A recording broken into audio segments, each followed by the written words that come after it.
عزیزان گرامی وقار، اسلامی تاریخ کے خلافت کے دور کا یہ تیسرا مرحلہ ہے جب سیدنا عمر ابن خطاب رضی اللہ تعالیٰ عنہ کی شہادت ہو چکی تھی، اور یہ ایسا مرحلہ ہے کہ سیدنا عمر فاروق رضی اللہ تعالیٰ عنہ کی شہادت کے بعد ایک بہت بڑی ذمہ داری امت پر عائد ہو چکی تھی، کیونکہ اسلام کی سرحدیں کافی دور تک جا چکی تھیں۔ جیسے کہ فتوحات اسلامیہ میں نے عرض کیا ہے، ملک شام، ایران، یمن، مصر، فلسطین، یہ سارے علاقے دائرہ اسلام میں آ چکے تھے، حتیٰ کہ آذربائیجان تک کا علاقہ۔ دور فاروقی میں اسلام وہاں تک پہنچ چکا تھا، اور صحابہ اکرام رضوان اللہ تعالیٰ علیہم اجمعین نے وہاں تبلیغ اسلام شروع فرمائی اور پرچم اسلام لہرایا۔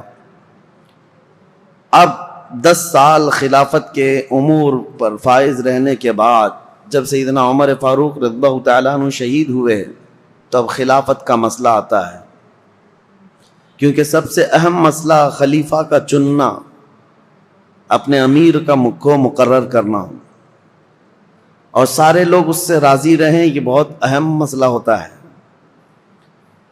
تو سیدنا عمر فاروق رضی اللہ تعالیٰ عنہ کو جو مسجد میں مارا تھا ظالم ابو لولو فیروز مجوسی، وہ تو خودکشی کر کے ختم ہو گیا، لیکن 3 دن تک سیدنا عمر فاروق رضی اللہ تعالیٰ عنہ باحیات تھے۔ ان 3 دنوں کے اندر آپ نے کافی نصیحتیں کی، وصیتیں فرمائی۔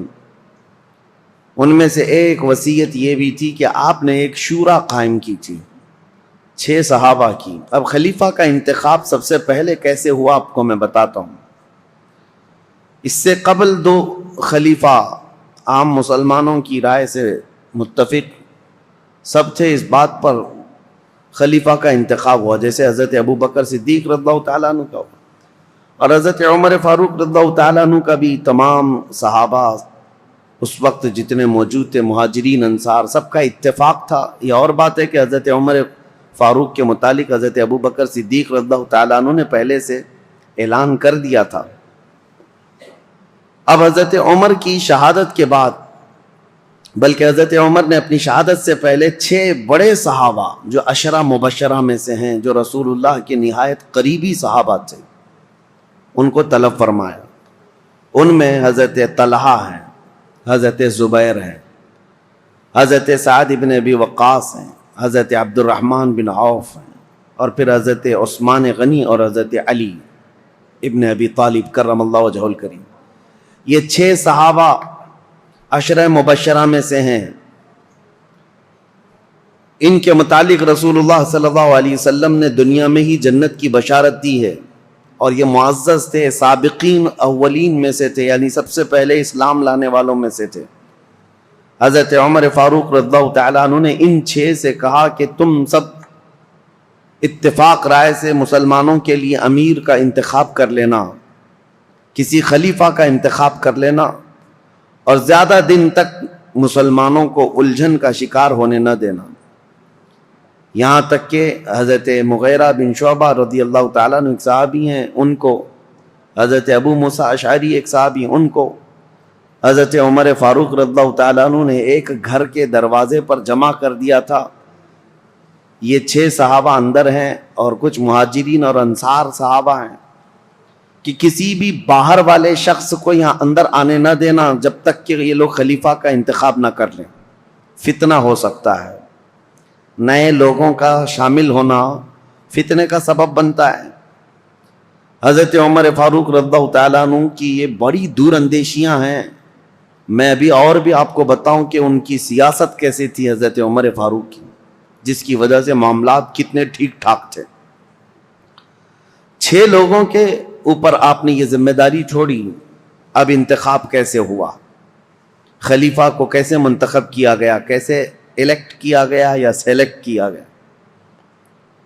اس کا طریقہ یہ رہا کہ حضرت عبد الرحمن بن عوف، ان کا بڑا کردار ہے، اس میں بڑا اہم رول ہے۔ یہ پہلے مدینہ طیبہ میں مہاجرین اور انصار صحابہ کے پاس قریب جا جا کر کے ان کی رائے لیتے تھے. تم بتاؤ تمہاری رائے کیا ہے, تم بتاؤ تمہاری رائے کیا ہے. رسول اللہ صلی اللہ علیہ وسلم کے اصحاب میں سب سے افضل اب کون ہے اور کس کو خلیفہ ہونا چاہیے؟ تو اکثر مہاجرین اور انصار حضرت عثمان غنی کے بارے میں کہتے تھے کہ حضرت عثمان بن عفان کو ہونا چاہیے, کیونکہ وہ داماد رسول بھی ہیں اور اسلام پر ان کا بڑا احسان ہے امت پر, اور بڑے فیاض ہیں, سخی ہیں. اس اعتبار سے اب اس کے بعد سب کی رائے لے کر کے حضرت عبد الرحمن بن عوف آئے اور پھر حضرت عمر فاروق کا انتقال ہو گیا. پھر یہ 6 لوگ بیٹھے ہیں تو عبد الرحمن بن عوف کھڑے ہوئے, کہا میری تو خواہش نہیں ہے خلیفہ بننے کی. حضرت عمر نے 6 لوگوں کا نام دیا تھا کہ 6 میں سے کوئی بھی ایک منتخب کر لو, میری تو خواہش نہیں ہے خلیفہ بننے کی. تو ان کی بات پر حضرت سعد بن ابی وقاص کھڑے ہوئے, کہا میری بھی خواہش نہیں ہے خلیفہ بننے کی. 2 تو نکل گئے. اس کے بعد حضرت عبد الرحمن بن عوف نے کہا یہ تعداد کو اور کم کرنا چاہیے. حضرت زبیر سے پوچھا آپ کی کیا خواہش ہے؟ کہا کہ میں اپنے لیے نہیں, حضرت علی کے لیے میں اپنے آپ کو ترجیح دیتا ہوں.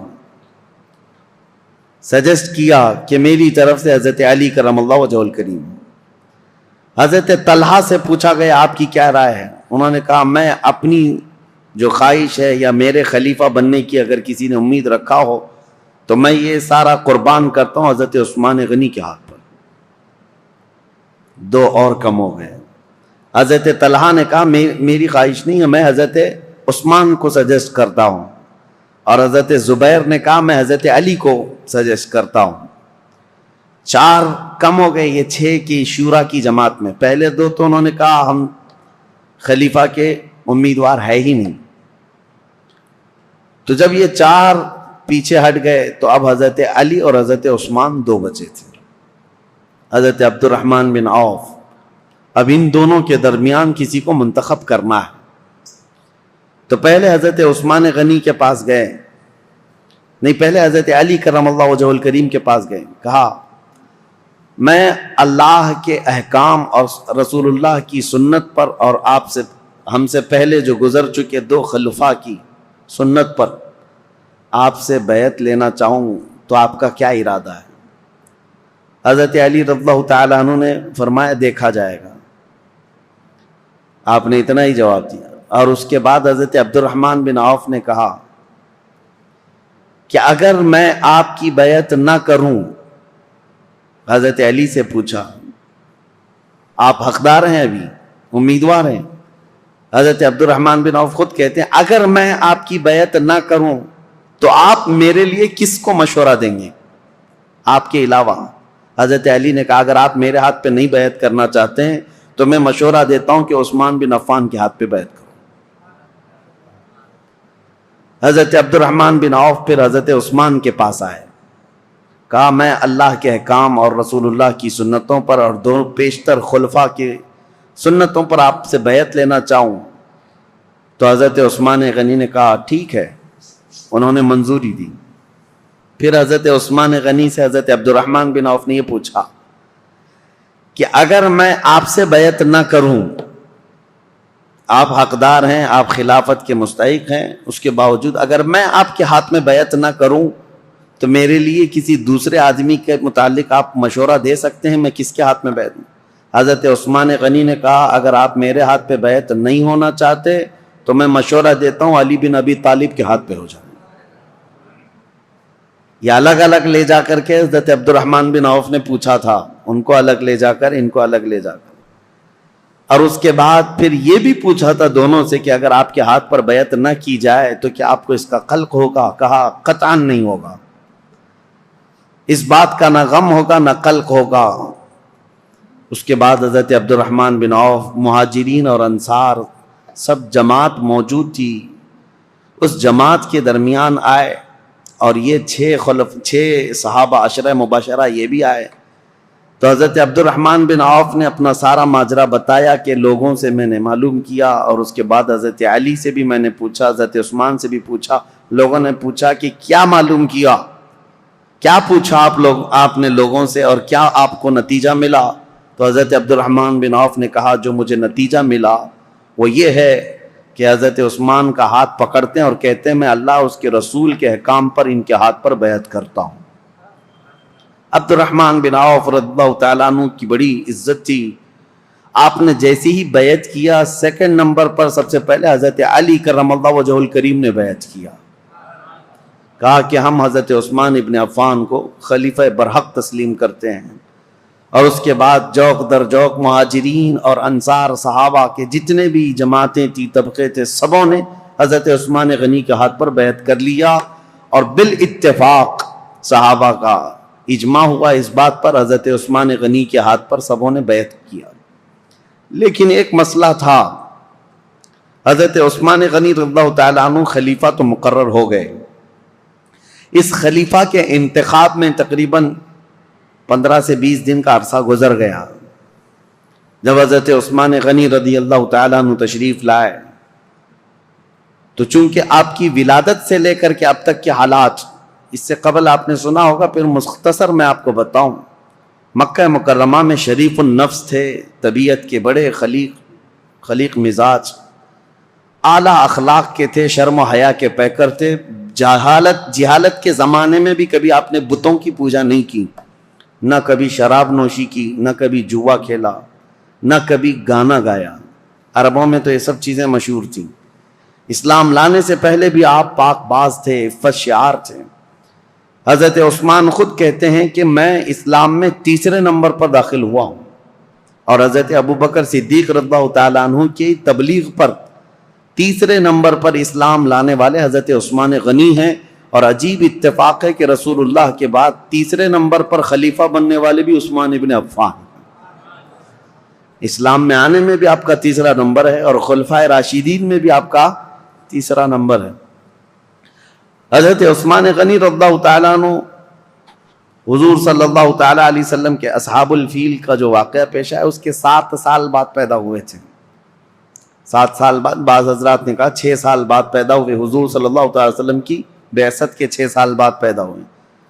اس اعتبار سے جب جوان ہوئے تو نبی پاک صلی اللہ تعالیٰ علیہ وسلم نے اپنی ایک بیٹی آپ کے نکاح میں دیا، حضرت ام کلثوم کو، اور ان کے انتقال کے بعد حضرت رقیہ کو، اور حضرت رقیہ کے انتقال کے بعد حضور صلی اللہ علیہ وسلم نے اپنی دوسری بیٹی حضرت ام کلثوم کو نکاح میں دیا۔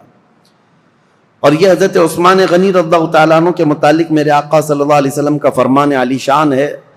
انبیاء کرام علیہ السلام میں حضرت لوط علیہ السلام کے بعد یہ پہلے ہیں جنہوں نے اپنی اہلیہ کے ساتھ اللہ کی طرف ہجرت کی، کیونکہ حضرت عثمان غنی حبشہ گئے تھے ہجرت کر کے۔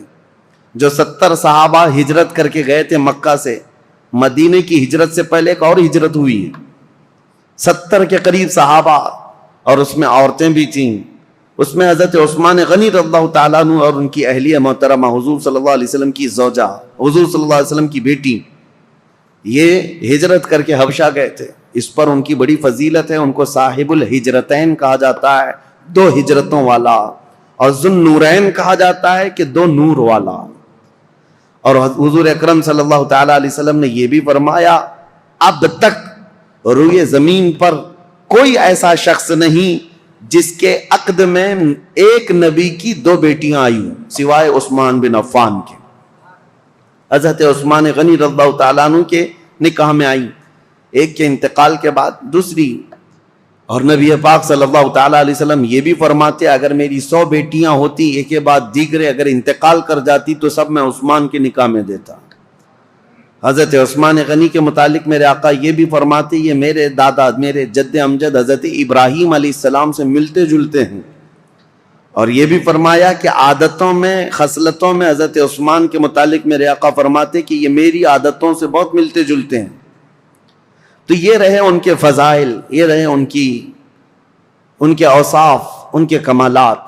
بلکہ ان کی فضیلتوں میں سب سے بڑی بات یہ ہے میرے آقا صلی اللہ تعالیٰ علیہ وسلم کی خود عادت کریمہ تھی، جب عثمان غنی حجرے میں آتے یا رسول اللہ کے پاس آتے، نبی پاک صلی اللہ تعالیٰ علیہ وسلم اپنے کپڑے سیدھے فرما لیتے، اگر پنڈلیوں تک بھی تہبند آ جاتی حضور کی تو آپ سیدھا کر لیتے، اور جب حضرت عثمان آتے تو حضور صلی اللہ تعالیٰ علیہ وسلم سیدھے ہو کر بیٹھ گئے یا اس طرح فرماتے تو صحابہ، حضرت عائشہ نے خود پوچھا تھا کہ عثمان کے آنے پر آپ اس طرح کیوں کرتے ہیں؟ میرے آقا صلی اللہ تعالیٰ علیہ وسلم فرماتے ہیں کیا میں اس شخص سے حیا نہ کروں جس سے اللہ کے فرشتے بھی حیا کرتے ہیں؟ وہ حیا کے پیکر تھے حضرت عثمان غنی رضی اللہ تعالیٰ عنہ. یہ ان کی فضیلت کے لیے سب سے بڑی بات ہے کہ اللہ کے فرشتے جس سے حیا کرتے ہوں وہ عثمان بن عفان. اب خلافت کا دور شروع ہوا لیکن ان کی قربانیاں بھی بہت ہیں. رسول اللہ صلی اللہ علیہ وسلم کے دور میں ان کے خلافت کا دور بیان کرنے سے پہلے یہ بات بھی ضروری ہے کہ ان کا جو احسان ہے وہ بھلایا نہیں جا سکتا. حضرت عثمان غنی کو اللہ تعالیٰ نے بے پناہ مال سے نوازا تھا. وہ تنہا خلیفہ ایسے ہیں جنہوں نے بیت المال سے پوری زندگی میں 1 روپیہ بھی خرچہ نہیں کیا اپنے لیے، ورنہ دوسرے خلفاء کا وظیفہ مقرر تھا. حضرت ابوبکر کا بھی تھا، حضرت عمر کا بھی تھا، تنخواہ مقرر تھی بیت المال سے. حضرت عثمان نے کوئی تنخواہ نہیں لی پوری زندگی بھر، بلکہ ان کا مال اتنا تھا کہ رسول پاک صلی اللہ تعالیٰ علیہ وسلم جیش العسرہ کے وقت، ایک جنگ میں جانے کے وقت ترغیب دے رہے تھے مسلمانوں کو کہ کوئی مال اللہ کی راہ میں خرچ کرے. تب حضرت عثمان غنی آئے تھے اور کہا تھا میری طرف سے 100 اونٹ اور ساز و سامان کے ساتھ. حضور صلی اللہ علیہ وسلم نے دوبارہ ترغیب دیا تو حضرت عثمان پھر کھڑے ہوئے کہا میری طرف سے 200 اونٹ اور ساز و سامان. تیسری مرتبہ حضور نے فرمایا تو حضرت عثمان کھڑے ہوئے کہا 300 اونٹ میری طرف سے اور ساز و سامان. نبی پاک صلی اللہ تعالیٰ علیہ وسلم کھڑے ہوئے اور پھر حضرت عثمان غنی 1000 دینار، 40 دینار پر زکوٰۃ واجب ہوتی ہے، 7.5 تولہ سونے کے برابر 40 دینار ہوتے ہیں. 1000 دینار حضرت عثمان غنی جھولیوں میں بھر کر رسول پاک صلی اللہ علیہ وسلم کے پاس لا کر نظر کر دیا. حضور صلی اللہ تعالیٰ علیہ وسلم ان کے لائے ہوئے دینار کو الٹ پلٹ کرتے تھے اور منبر پر کھڑے ہو کر فرماتے آج کے بعد سے عثمان کو کوئی عمل نقصان نہیں دے سکتا، ان پر جنت واجب ہو چکی ہے. حضرت عثمان غنی کی یہ قربانیاں میرے عزیزو، یہ آسان لگتا ہے 100 اونٹ 200 اونٹ 300 اونٹ. اس زمانے میں بھی اونٹ کی قیمت جو ہے آج کی مشہور کار کے برابر تھی. اس وقت کی سواریاں ہیں، وہ جس کے پاس 1 اونٹ ہے یہ سمجھ لے کہ وہ بڑا امیر شخص ہوا کرتا تھا. اونٹ کی سواری مہنگی سواریوں میں سے ہوتی تھی اور 100 اونٹ نظر کر دینا، بلکہ 300 اونٹ ایک جنگ میں نظر کر دینا.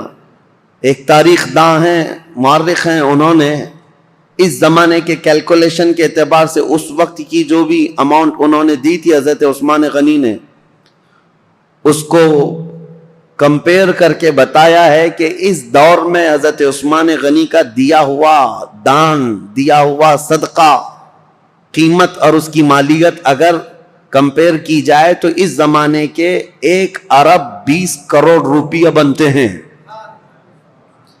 116 کروڑ یا 120 کروڑ کے برابر وہ رقم ہوتی ہے جو آپ نے ایک بار میں دیا ہے. کون ہے جو اتنی خطیر اتنی بڑی رقم میرے مصطفیٰ کریم صلی اللہ علیہ وسلم کے ایک فرمان پر لا کر نظر کر دے؟ حضرت عثمان غنی رضی اللہ تعالیٰ عنہ یہ وہ شخص ہیں کہ جب مدینہ طیبہ میں تشریف لائے تو مسلمانوں کے لیے میٹھے پانی کا ایک ہی کنواں تھا، وہ یہودی کے قبضے میں تھا اور وہ پیسوں سے بیچتا تھا. حضرت عثمان غنی رضی اللہ تعالیٰ عنہ نے حضور صلی اللہ علیہ وسلم کے اس فرمان پر کہ کون ہے جو یہ کنواں مسلمانوں کے لیے خریدے تو اس کے لیے جنت واجب ہے، یہ جنت کی نہر اس کے لیے، اپنے مال خاص سے اس کنویں کو خریدا حضرت عثمان غنی نے اور ہمیشہ کے لیے وقف کیا. بیر روما وہ کنواں آج بھی مدینے میں ہے اور پانی سے لبالب بھرا بھی ہے. مدینے والوں کے لیے پانی کا سب سے پہلے انتظام کرنے والے عثمان بن عفان ہیں. ان کے علاوہ مدینے کی تجارت کا جو سامان ہوا کرتا بازار میں، یہودی پورے مارکیٹ پر قبضہ کیے ہوئے رہتے تھے، باہر سے آتے تجارت کرتے اور پیسہ بہت زیادہ لے کر جاتے. حضرت عثمان غنی نے پورے بازار کو کیپچر کر لیا تھا. یہودی تجارت کے قافلے کو مدینہ آنے سے پہلے ہی روک لیتے تھے اور پورا مال خرید لیتے تھے اور مدینہ طیبہ میں لا کر 10 گنا زیادہ قیمتوں پر وہ مال بیچتے تھے. حضرت عثمان غنی اس طرح تجارت کے قافلے خود ہی 2 منزلیں پہلے ہی جا کر کے پورا قافلہ خریدنے لگ گئے ہیں. خرید کر کے مدینے آتے اور یہودی پوچھتے عثمان یہ مال ہمارے ہاتھ بیچ دو. حضرت عثمان نے پوچھا ایک بار کتنا تم بڑھا کر کے دو گے؟ یہودیوں نے کہا کہ جتنے میں آپ خریدا ہے اس کا ڈبل لے لو. آپ نے کہا نہیں اتنے کم فائدے میں نہیں بیچوں گا. یہودی نے کہا 2 گنا زیادہ یعنی ٹرپل 100 کا ہے تو 300 لے لو. حضرت عثمان نے کہا اتنا بھی نہیں. یہودی بڑھاتے گئے کہا 5 گنا زیادہ میں دے دو. حضرت عثمان نے کہا اتنے میں بھی نہیں بیچوں گا. یہاں تک کہ بات کرتے کرتے یہودیوں نے 10 گنا تک بڑھا دیا کہ اتنے میں مال بیچ دو. 100 میں خریدا ہے تو 1000 میں دے دو. اس سے زیادہ چیلنج کرتے ہیں ہم کہ تم سے یہ مال کوئی نہیں خرید سکے گا, نفع میں ہو بیچ دو. حضرت عثمان نے کہا نہ مجھے اس سے زیادہ نفع چاہیے, اگر خرید سکتے ہو تو بتاؤ. یہودی عاجز آ گئے, 10 گنا زیادہ میں خریدنے پر بھی وہ نہیں دے رہے ہیں. دوسرے دن سب جب چلے گئے کہا کہ ہم نہیں خریدیں گے تمہارے مال کو.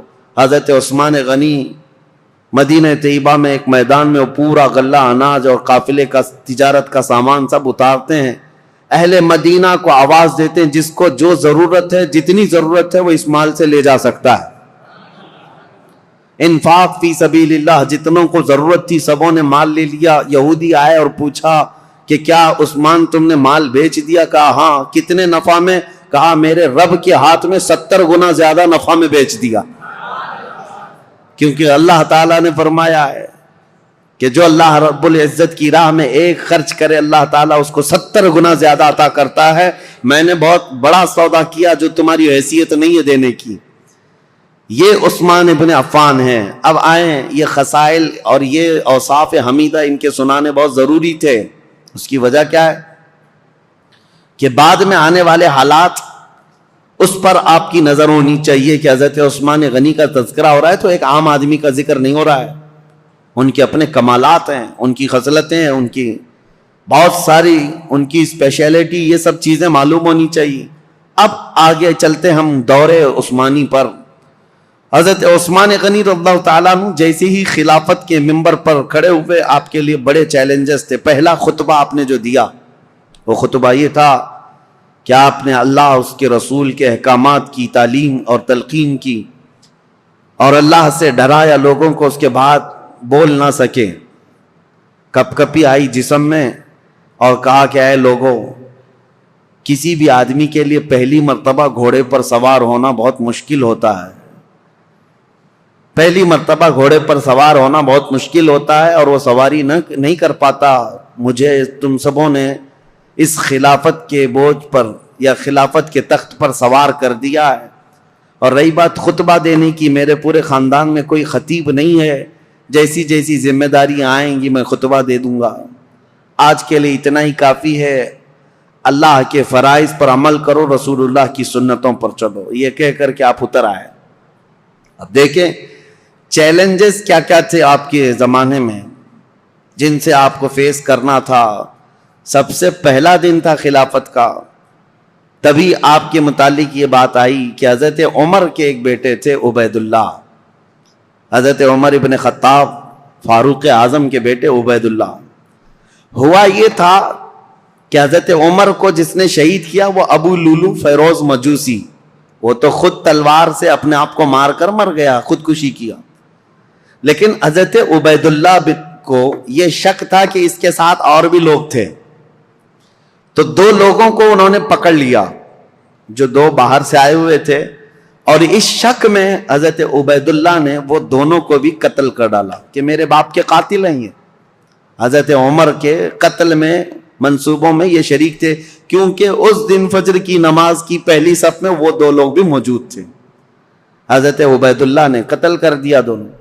لیکن یہ مقدمہ حضرت عثمان کے پاس آیا کہ عبید اللہ نے جن کو قتل کیا وہ صرف شک کی بنیاد پر, حضرت عمر کے وہ قاتل نہیں ہیں.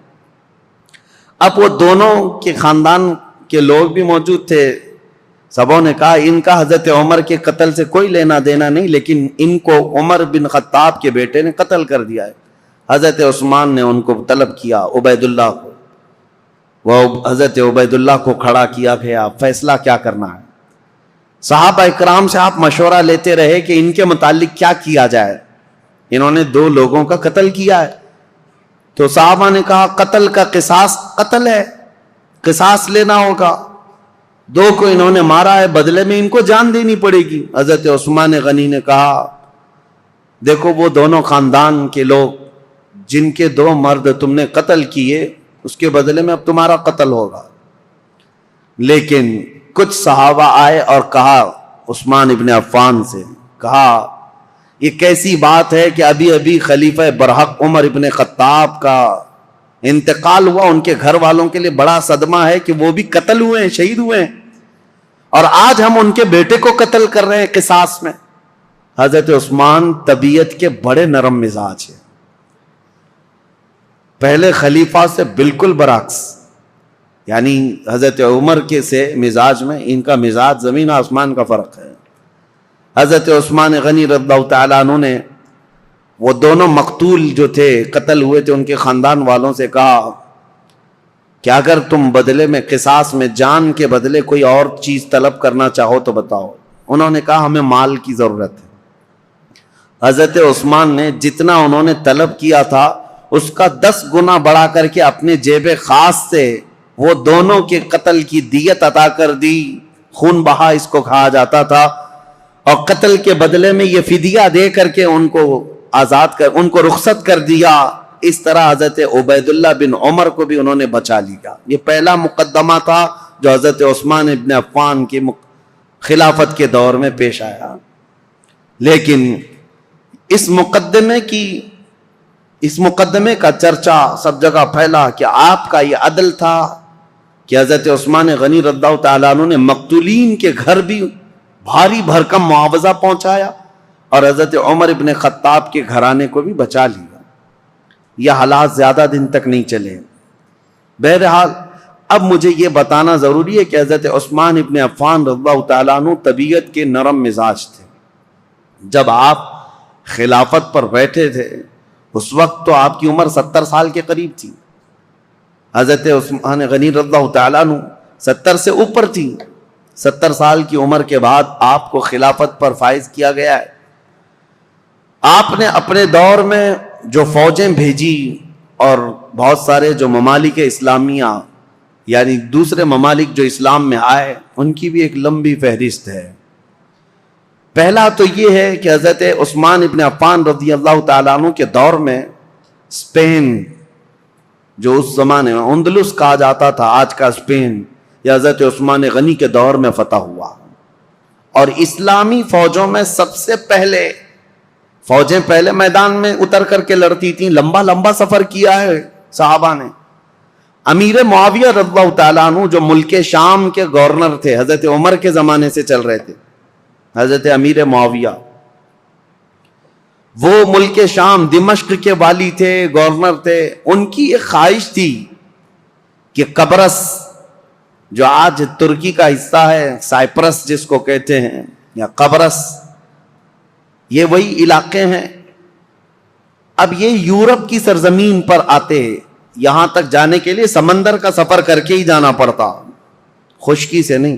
تو حضرت امیر معاویہ کی یہ خواہش رہتی تھی کہ سمندر کا راستہ طے کر کے ہم جائیں گے، قبرص فتح کریں گے، وہاں زرخیزی بہت ہے، ہریالیاں بہت ہیں، بہت خوشگوار جگہ ہے۔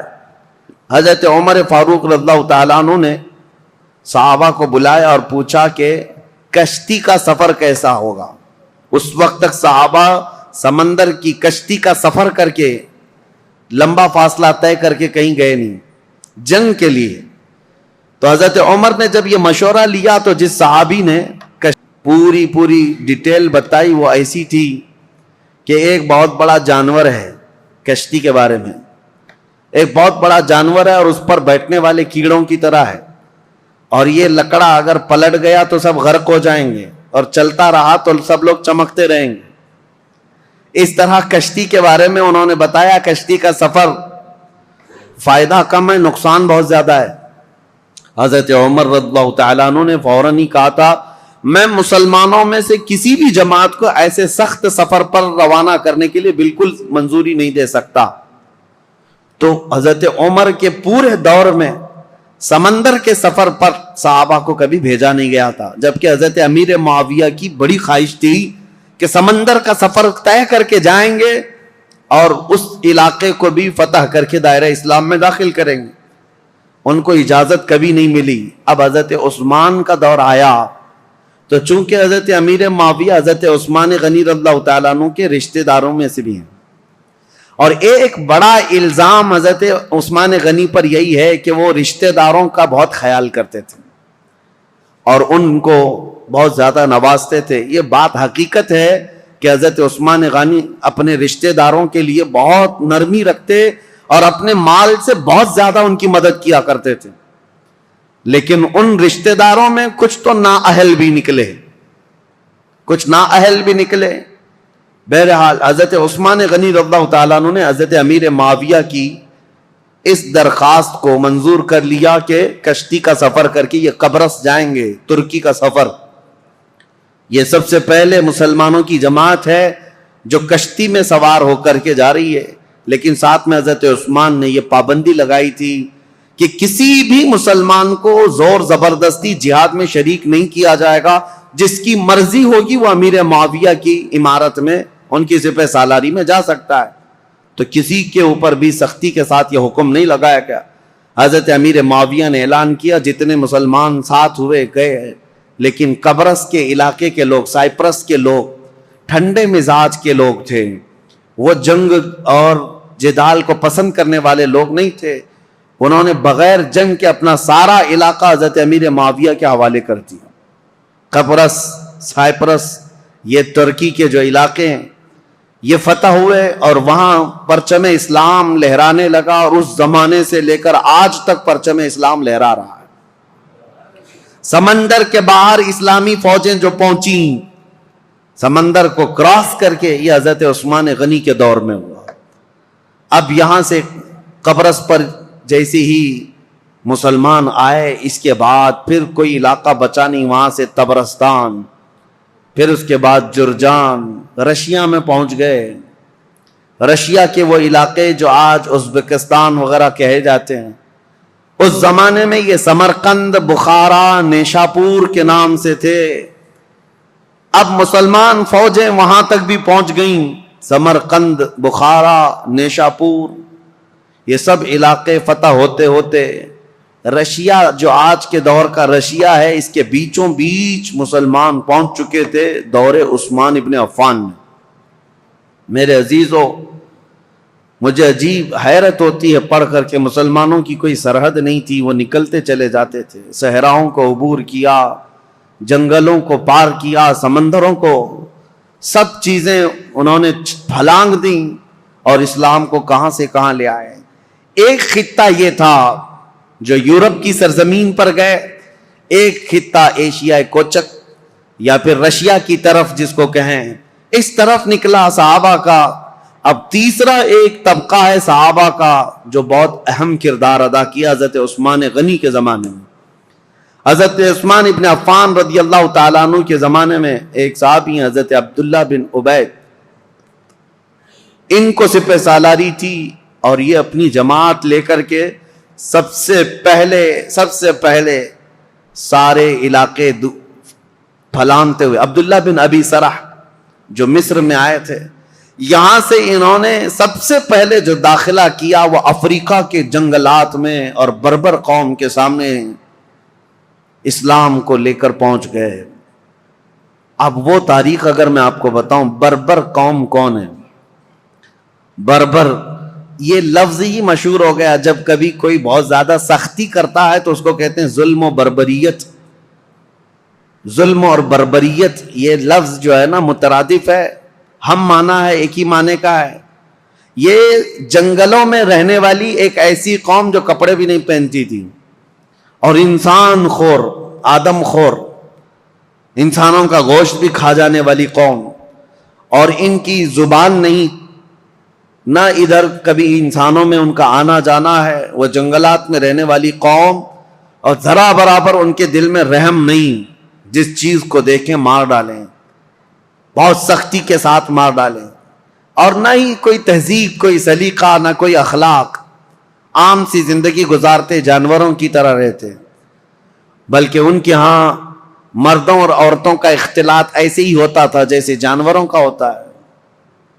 یہ بربر قوم افریقہ کے جنگلات میں رہنے والی، اس قوم کے پاس بھولے بھٹکے اگر کوئی انسان پہنچ بھی جاتا تو ان کا لقمہ بن جاتا تھا، شام میں اس کا کباب بننے والا ہوتا، وہ اس کو بھون کر کھا جاتے تھے۔ اس سخت ترین قوم کے پاس جانا ایک بہت بڑا چیلنج تھا۔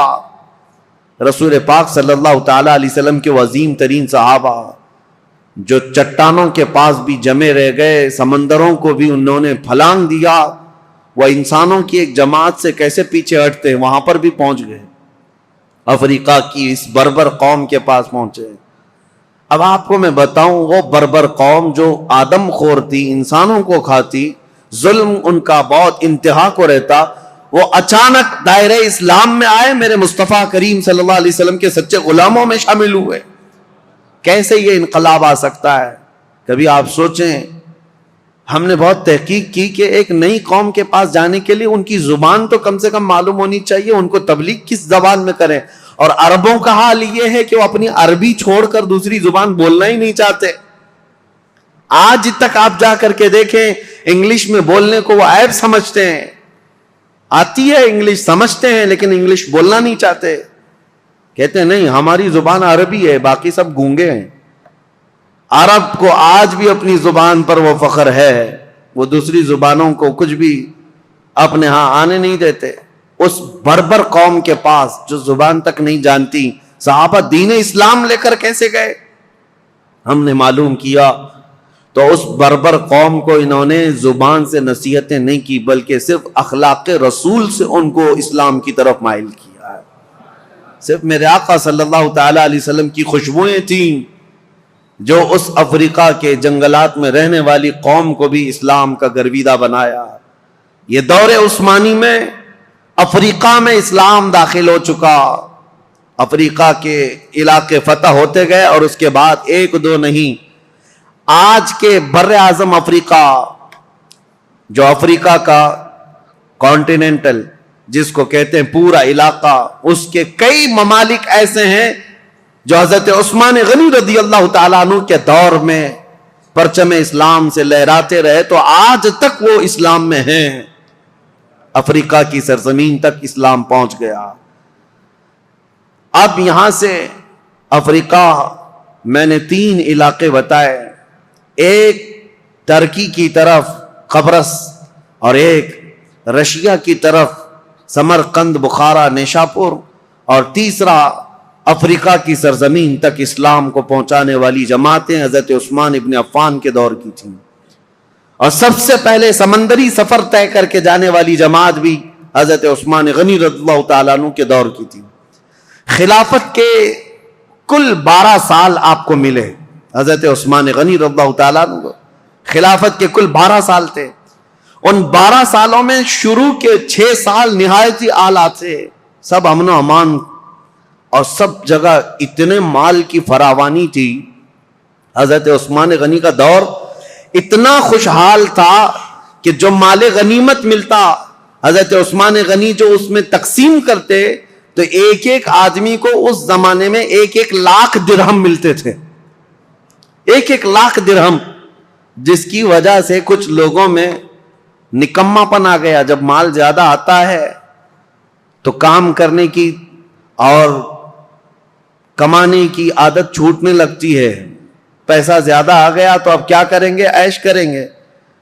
تو کچھ نوجوانوں کے اندر یہ خرابی آنے لگ گئی تھی، وہ گلیل لیتے تھے، کبوتروں کو مارتے اور کبوتر بازی کرنے لگتے، اڑاتے رہتے تھے۔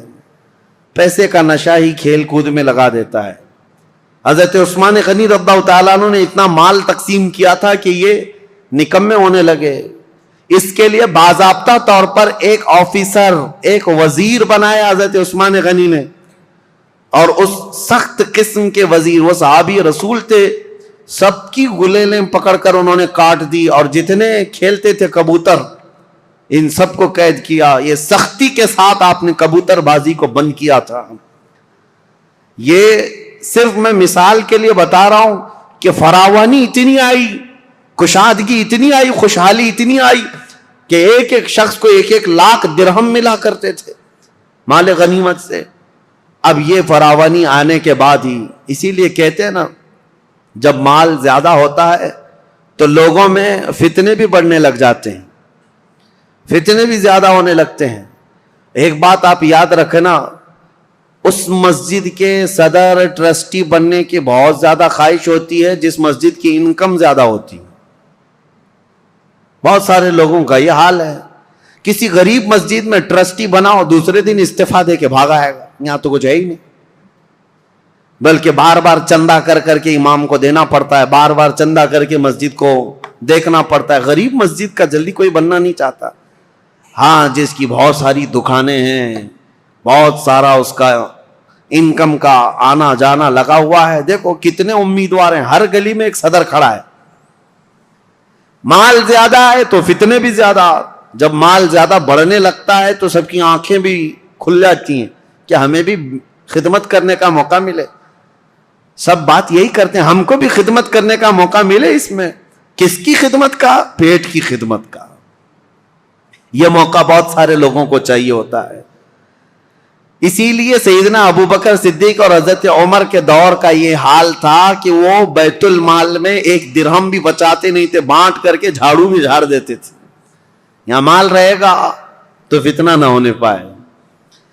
اب 2 چیزیں حضرت عثمان غنی رضی اللہ تعالیٰ عنہ کے دور میں آئیں اور مسلمانوں پر ایک بہت برا اثر قائم کر گئیں. ایک تو یہ تھی کہ خوشحالی بہت زیادہ آئی. اب اسلام بہت دور دور تک جا چکا ہے. ظاہر سی بات ہے, اتنی دور تک ایک خلیفہ کی نگرانی میں چل رہا اتنا بڑا خطہ. یہ ضروری تو نہیں کہ ہر اسلام میں آنے والا سب مخلص ہی ہوگا. کئی فتنے بھی تھے, کئی نئے لوگ اس میں آ رہے تھے. اب حضرت عثمان غنی رضی اللہ تعالیٰ عنہ کے دور خلافت میں جو بڑے معاملات پیش آئے اس کی طرف میں آتا ہوں. دوسرا ایک کام یہ ہو گیا تھا کہ حضرت عمر کے زمانے میں ان کی دور اندیشی دیکھیں. حضرت عمر کی, حضرت عمر نے ایک پابندی لگائی تھی. جو بڑے بڑے صحابہ تھے قریش خاندان کے, ان سب کو پابندی لگا رکھی تھی حضرت عمر نے کہ کوئی بھی مدینے کے باہر جائے گا نہیں. کیوں جانتے ہیں؟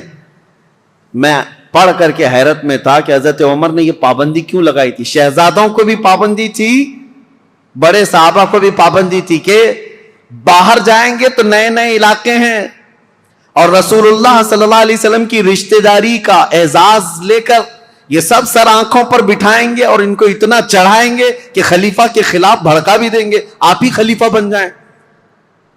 ہر علاقے کا ایک پیر صاحب ہو جائے گا.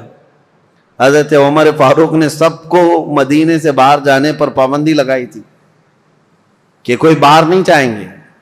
یہ ان کی دور اندیشی تھی. یہ نہیں ہے کہ مسلمانوں کا ایک خلیفہ پر متفق ہونا بہت ضروری ہے, ورنہ سب کا سب نظام درہم برہم ہو سکتا ہے. لیکن حضرت عثمان غنی نے یہ پابندی ہٹا دی تھی. اب ہوا یہ کہ جو بھی صحابی قریش خاندان سے باہر جاتے تھے, جو نئے علاقے اسلام میں آئے تھے, وہ جوک در جوک انہیں دیکھنے کے لیے آتے تھے. یہ رسول اللہ کے خاندان کے ہیں, یہ رسول پاک صلی اللہ تعالی علیہ وسلم کے اہل بیت میں سے ہیں, قریش سے ہیں, اور سب ان کے پاس جمع ہوتے. وہی جو دور اندیشی حضرت عمر کے زمانے میں تھی, حضرت عثمان غنی نے یہ سب چیزیں ہٹائی, اور اس کے بعد سب یہ چیزیں پھیلنے لگیں. صحابہ جو مدینے میں رہنے والے تھے وہ باہر جانے لگے, تو صحابہ کے دلوں میں اگرچہ بات نہیں آئی, لیکن کچھ نہ کچھ جماعتیں بننی شروع ہو گئیں الگ الگ خیالات کے. حضرت عثمان غنی رضی اللہ تعالیٰ عنہ کے دور میں کچھ چیزیں ایسی آئیں جس کو آج تک یہودی اور عیسائی انگلی اٹھاتے ہیں ان کی خلافت کے دور کے متعلق. ان کو کہتے ہیں وہ کمزور خلیفہ تھے. نہیں, وہ بہت مضبوط خلیفہ تھے, لیکن مزاج کے بڑے نرم تھے, مزاج کے بڑے نرم تھے. 6 سال آپ کی خلافت کے گزرے تھے, اس کے بعد کچھ ایسے معاملات پیش آئے کہ کچھ صحابہ جو کچھ علاقے کے گورنر تھے, حضرت عثمان غنی نے ان کو معزول کر دیا. جیسے حضرت ابو ذر غفاری ملک شام میں کچھ علاقے کے گورنر تھے, آپ نے خط لکھ کر ان کو معزول کر دیا. حضرت عبداللہ بن مسعود بڑے صحابی ہیں، فقیہ صحابی، ان کو حضرت عثمان غنی نے معزول کر دیا. اور ان کے علاوہ حضرت ابو موسیٰ اشعری، حضرت مغیرہ بن شعبہ کوفہ کے والی تھے، ان کو آپ نے وہاں سے معزول کر دیا. یہ کبار صحابہ، بڑے بڑے صحابہ تھے. حضرت عثمان غنی نے جیسے ان کو معزول کیا، لوگوں میں ایک الگ سی بات پھیلنے لگ گئی. حضرت عثمان غنی کے متعلق لوگوں میں یہ توہمات پھیلنے لگ گئے کہ کبار صحابہ، کابر صحابہ کو انہوں نے ہٹا دیا. اور اتفاق ایسا تھا ان صحابہ کی جگہ پر جن کو نیا گورنر بنایا گیا تھا وہ کہیں نہ کہیں سے حضرت عثمان غنی کے رشتہ دار ہو جاتے. تو یہ الزام آپ کے اوپر تھا کہ آپ نے اکابر صحابہ کو ہٹا کر اپنے گھر والوں کو سب جگہ بٹھایا. حالانکہ یہ الزام نہایت غلط ہے. حضرت عثمان غنی نے جس کو بٹھایا اس جگہ کا جو اہل تھا یا لائق تھا اسی کو بٹھایا. اور کئی لوگوں کو جو آپ نے، عبداللہ بن ابی سرح، حضرت عمرو بن عاص جنہوں نے پورا مصر فتح کیا ہے، ان کو بھی معزول کر دیا تھا حضرت عثمان نے. یہ سوال آپ سے کیا بھی گیا ہے کہ اتنے بڑے بڑے جگہوں پر آپ نے معزول کر دیا، حالات بدل جائیں گے، کیا ہوگا؟ ہر ایک کا جواب تھا، ہر ایک کا جواب تھا. اگر میں بتاؤں، حضرت مغیرہ بن شعبہ جو کوفہ کے گورنر تھے، ان کو اس لیے ہٹایا کہ حضرت عمر نے انتقال سے پہلے ہی وصیت کر دیا تھا کہ میرے بعد جو آئے مغیرہ بن شعبہ کو کوفہ کے گورنر سے برخاست کر دیا جائے. وہ حضرت عمر کی وصیت تھی. اور حضرت عبداللہ بن مسعود نہایت عمر دراز ہو چکے تھے، بوڑھے ہو چکے تھے. تو حضرت عثمان نے ان کے بڑھاپے کی وجہ سے کہ کام کاج میں دقت آئے گی، معزول کیا. حضرت ابو ذر غفاری ایک ایسے صحابی ہیں کہ ان کا تو حال ایسا تھا کہ وہ کمانے ہی کے لیے کسی کو نہیں کہتے تھے، مال جمع کرنے کے قائل ہی نہیں تھے. اور بار بار لوگوں میں واز یہی کرتے تھے، جو بھی مال کماتا اس کی وعید میں لمبا واز کرتے، بیان کرتے. حضرت امیر معاویہ ملک شام میں تھے، وہاں سے خط لکھا حضرت عثمان غنی کو کہ یہ ابو ذر غفاری جتنے بھی خطبے دیتے ہیں، واز کرتے ہیں، اس سے تو کوئی آدمی کمانے جانا ہی نہیں چاہتا ہے. اتنی مذمت کرتے ہیں اور خود کچھ بھی نہیں لیتے، پیبند لگے کپڑے اس میں کانٹے لگا کر پہنتے ہیں. نہایت سادگی والے تھے، دنیا چاہیے ہی نہیں تھی. تو حضرت امیر معاویہ نے کہا لوگ اگر نہ کمائیں اور اس طرح اپنے معاش کی طرف فکر نہ کریں تو ہم دولت اسلام کو کیسے چلائیں، سلطنت اسلام کو. حضرت امیر معاویہ کا خط آیا تو حضرت عثمان غنی نے حضرت ابو ذر غفاری کو، جس علاقے کے وہ گورنر تھے، معزول کر کے یہ کہا آپ میرے پاس مدینے آ جائیں، میرے ساتھ رہیے. آپ ایسا نہیں ہے کہ ان کو دشمنی میں معزول کیا. اور حضرت ابو ذر غفاری کو معزول کر کے اپنے پاس بلایا تو ایسا نہیں ہے کہ ان کے ساتھ بدسلوکی کی گئی، بلکہ حضرت ابو ذر غفاری کو حضرت عثمان نے کہا جب تک آپ مدینے میں رہیں گے آپ کی کفالت میرے ذمہ ہے، جتنا خرچہ جو کچھ بھی لگتا رہے گا وہ آپ میرے سے لیں گے. وہ حضرت ابو ذر غفاری کھڑے ہوئے کہا یہ بندہ کسی کا محتاج نہیں ہے، نہ حضرت عثمان غنی سے ایک روپیہ لیا، ایک سکہ لیا، کچھ نہیں. مدینے کے باہر ربضہ ایک علاقہ تھا، ویران جگہ تھی، وہاں کوئی نہیں رہتا تھا، تنہا پوری زندگی وہاں پر آپ نے بسر کر لی. ان کی بیوی ساتھ تھی، روایت میں موجود ہے جب ان کا انتقال ہوا تو ان کی بیوی چوراہے پر آ کر کھڑے ہو کر اعلان کرتی تھی کہ کوئی آ جائے، میرے شوہر کا انتقال ہوا، جنازہ اٹھانا ہے. جنازہ اٹھانے کے لیے وہ اعلان کرتی رہی. اس طرح کی زندگی گزار کر چلے گئے حضرت ابو ذر غفاری. تو وہ تو نہایت سادہ مزاج تھے. حضرت عثمان غنی نے ان کو اگر گورنری سے معزول کیا تھا تو صرف اس لیے، باقی ان کو کوئی اس طرح کی بدسلوکی کرنا یا ان کے ساتھ برا سلوک کرنا قطعاً مقصد نہیں تھا. اور کچھ صحابہ کے بعد حضرت عمرو بن عاص، یہ مصر کے فاتح ہیں، مصر فتح کرنے والے، ان کو کیوں آپ نے معزول کیا؟ اس کی وجہ یہ ہے کہ مصر کی آمدنی اچھی خاصی تھی، حضرت عمرو بن عاص اس پر توجہ نہیں دیتے تھے. حضرت عثمان غنی نے لکھ کر کے بھیجا کہ مصر کی آمدنی بڑھتی جا رہی ہے، آپ اس میں اضافہ کریں. حضرت عمرو بن عاص اس پر توجہ نہیں دیتے تو آپ نے ان کو ہٹایا. عبداللہ بن ابی سرح ایک دوسرے وہاں پر صحابی تھے، ان کو مصر کی گورنری دی. اور حالانکہ دو علاقوں میں رہنے کی وجہ سے عمرو بن عاص اور عبداللہ بن ابی سرح کے درمیان کچھ نہ کچھ باتیں چلتی رہتی تھی. لوگ یہ کہتے تھے کہ دونوں کی بنتی نہیں, کچھ معاملات رہے ہوں گے. تو عبداللہ بن ابی سرح کو حضرت عثمان غنی نے مصر کا والی گورنر بنایا. انہوں نے 1 سال میں پورے مصر کی آمدنی کو ڈبل کر کے دکھایا. تو حضرت عثمان غنی کا فیصلہ برحق تھا. اس میں کسی کے بھی ساتھ حضرت عثمان غنی نے ناانصافی نہیں کی, لیکن دشمنان اسلام یہ لسٹ لے کر کے گھومتے ہیں کہ یہ بڑے بڑے صحابہ کو انہوں نے معزول کر دیا اور ان کی جگہ پر اپنے رشتہ داروں کو بٹھایا.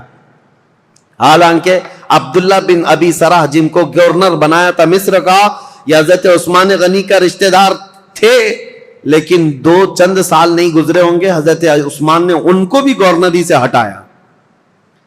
یہ معاملات پیش آتے رہے. اب ایک فتنہ جنم لیتا ہے. اب میں آپ کو بتاؤں تاریخ کی وہ سچائیاں, بلکہ وہ کڑوی حقیقت جس سے آج تک پوری دنیا جوجھ رہی ہے مسلمانوں کی. آج تک پوری کائنات میں جتنے بھی مسلمان ہیں, یہ فرقے جو پیدا ہوئے, اس کی بنیاد کہاں سے شروع ہوئی؟ کس نے یہ بیج بویا تھا مسلمانوں کے بیچ؟ یہ فرقے کیسے پیدا ہو گئے؟ اتنی جماعتیں کیسے ہو گئی؟ یہ تاریخ آج سننا آپ کے لیے بہت ضروری ہے. حضرت عثمان غنی کے دور میں جو لوگ اسلام میں آئے تھے, میں یہ کہہ رہا ہوں کہ یہ ضروری نہیں کہ سب کے سب مخلص اخلاص کے ساتھ آئے ہوں. کچھ تو ایسے ہی در پردہ تھے, منافقین بھی تھے. جب رسول اللہ کے زمانے میں تھے تو ان کے زمانے میں کیوں نہیں؟ ایک شخص ایسا ہے ایران کا رہنے والا. ایرانی لوگوں کو اس زمانے میں سخت خلش تھی عربوں سے. میں نے بتایا عربوں کی دشمنی تھی ان کے ساتھ. جب کسرا کی حکومت چلتی تھی تو ایرانیوں کی عربوں سے نہیں جمتی تھی, برسوں کی دشمنی ہے. عرب کا کوئی شخص ایران میں آ بھی جاتا تو اس کے کندھے کاٹ جاتے تھے. یہ بادشاہ, ایک کا نام ہی ذوالأکتاف تھا, جو کندھے کاٹنے میں مشہور تھا عربوں کے. اور ایرانی اگر عربوں کے پاس آتے تو ایسا نہیں ہے کہ عرب انہیں چھوڑ دیتے تھے, عرب بھی جو ہے ان کے ساتھ بھرپور مقابلہ کرتے تھے. تو یہ دشمنی کے بعد جب اسلام آ گیا تو ظاہر سی بات ہے ایران میں اب مسلمان تھے, لیکن وہ عربوں کی حکومت کے نیچے تھے.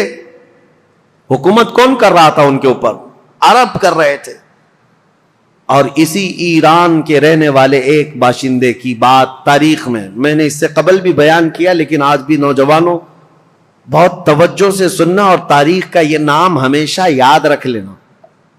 عبداللہ بن سبا, ایک یہودی شخص, یہودی بھی اسلام میں آئے ہیں, عیسائی بھی آئے. یہودی تھا, یہ اسلام لایا. عبداللہ بن سبا, یاد رکھو عبداللہ بن سبا, یہ اسلام لایا. اور اسلام لانے کے بعد یہ مسلمانوں کی جماعت میں آیا, لیکن پکا مسلمان نہیں تھا, یہ یہودی ہی تھا. اس نے دیکھا کہ ان عربوں کی حکومت پوری دنیا میں پھیلتی جا رہی ہے. انہوں نے ایران کو فتح کر لیا, شام کو فتح کر لیا, روم کو فتح کر لیا. دل کے اندر جو کڑن تھی اور اس کا بدلہ لینے کے لیے ہمیشہ اس بات کے اندر انتظار میں رہتا تھا کہ کوئی کمی ان کی نظر آ جائے جس کو لے کر کے مسلمانوں میں ہم جماعتیں بنا دیں. تو عبداللہ بن سبا یہ وہ پہلا شخص ہے جو اسلام میں فتنہ انگیزی شروع کرنے کے لیے کیا کیا, حضرت عثمان غنی کی کمیاں گنانا شروع کیا جماعتوں میں جا جا کر کے.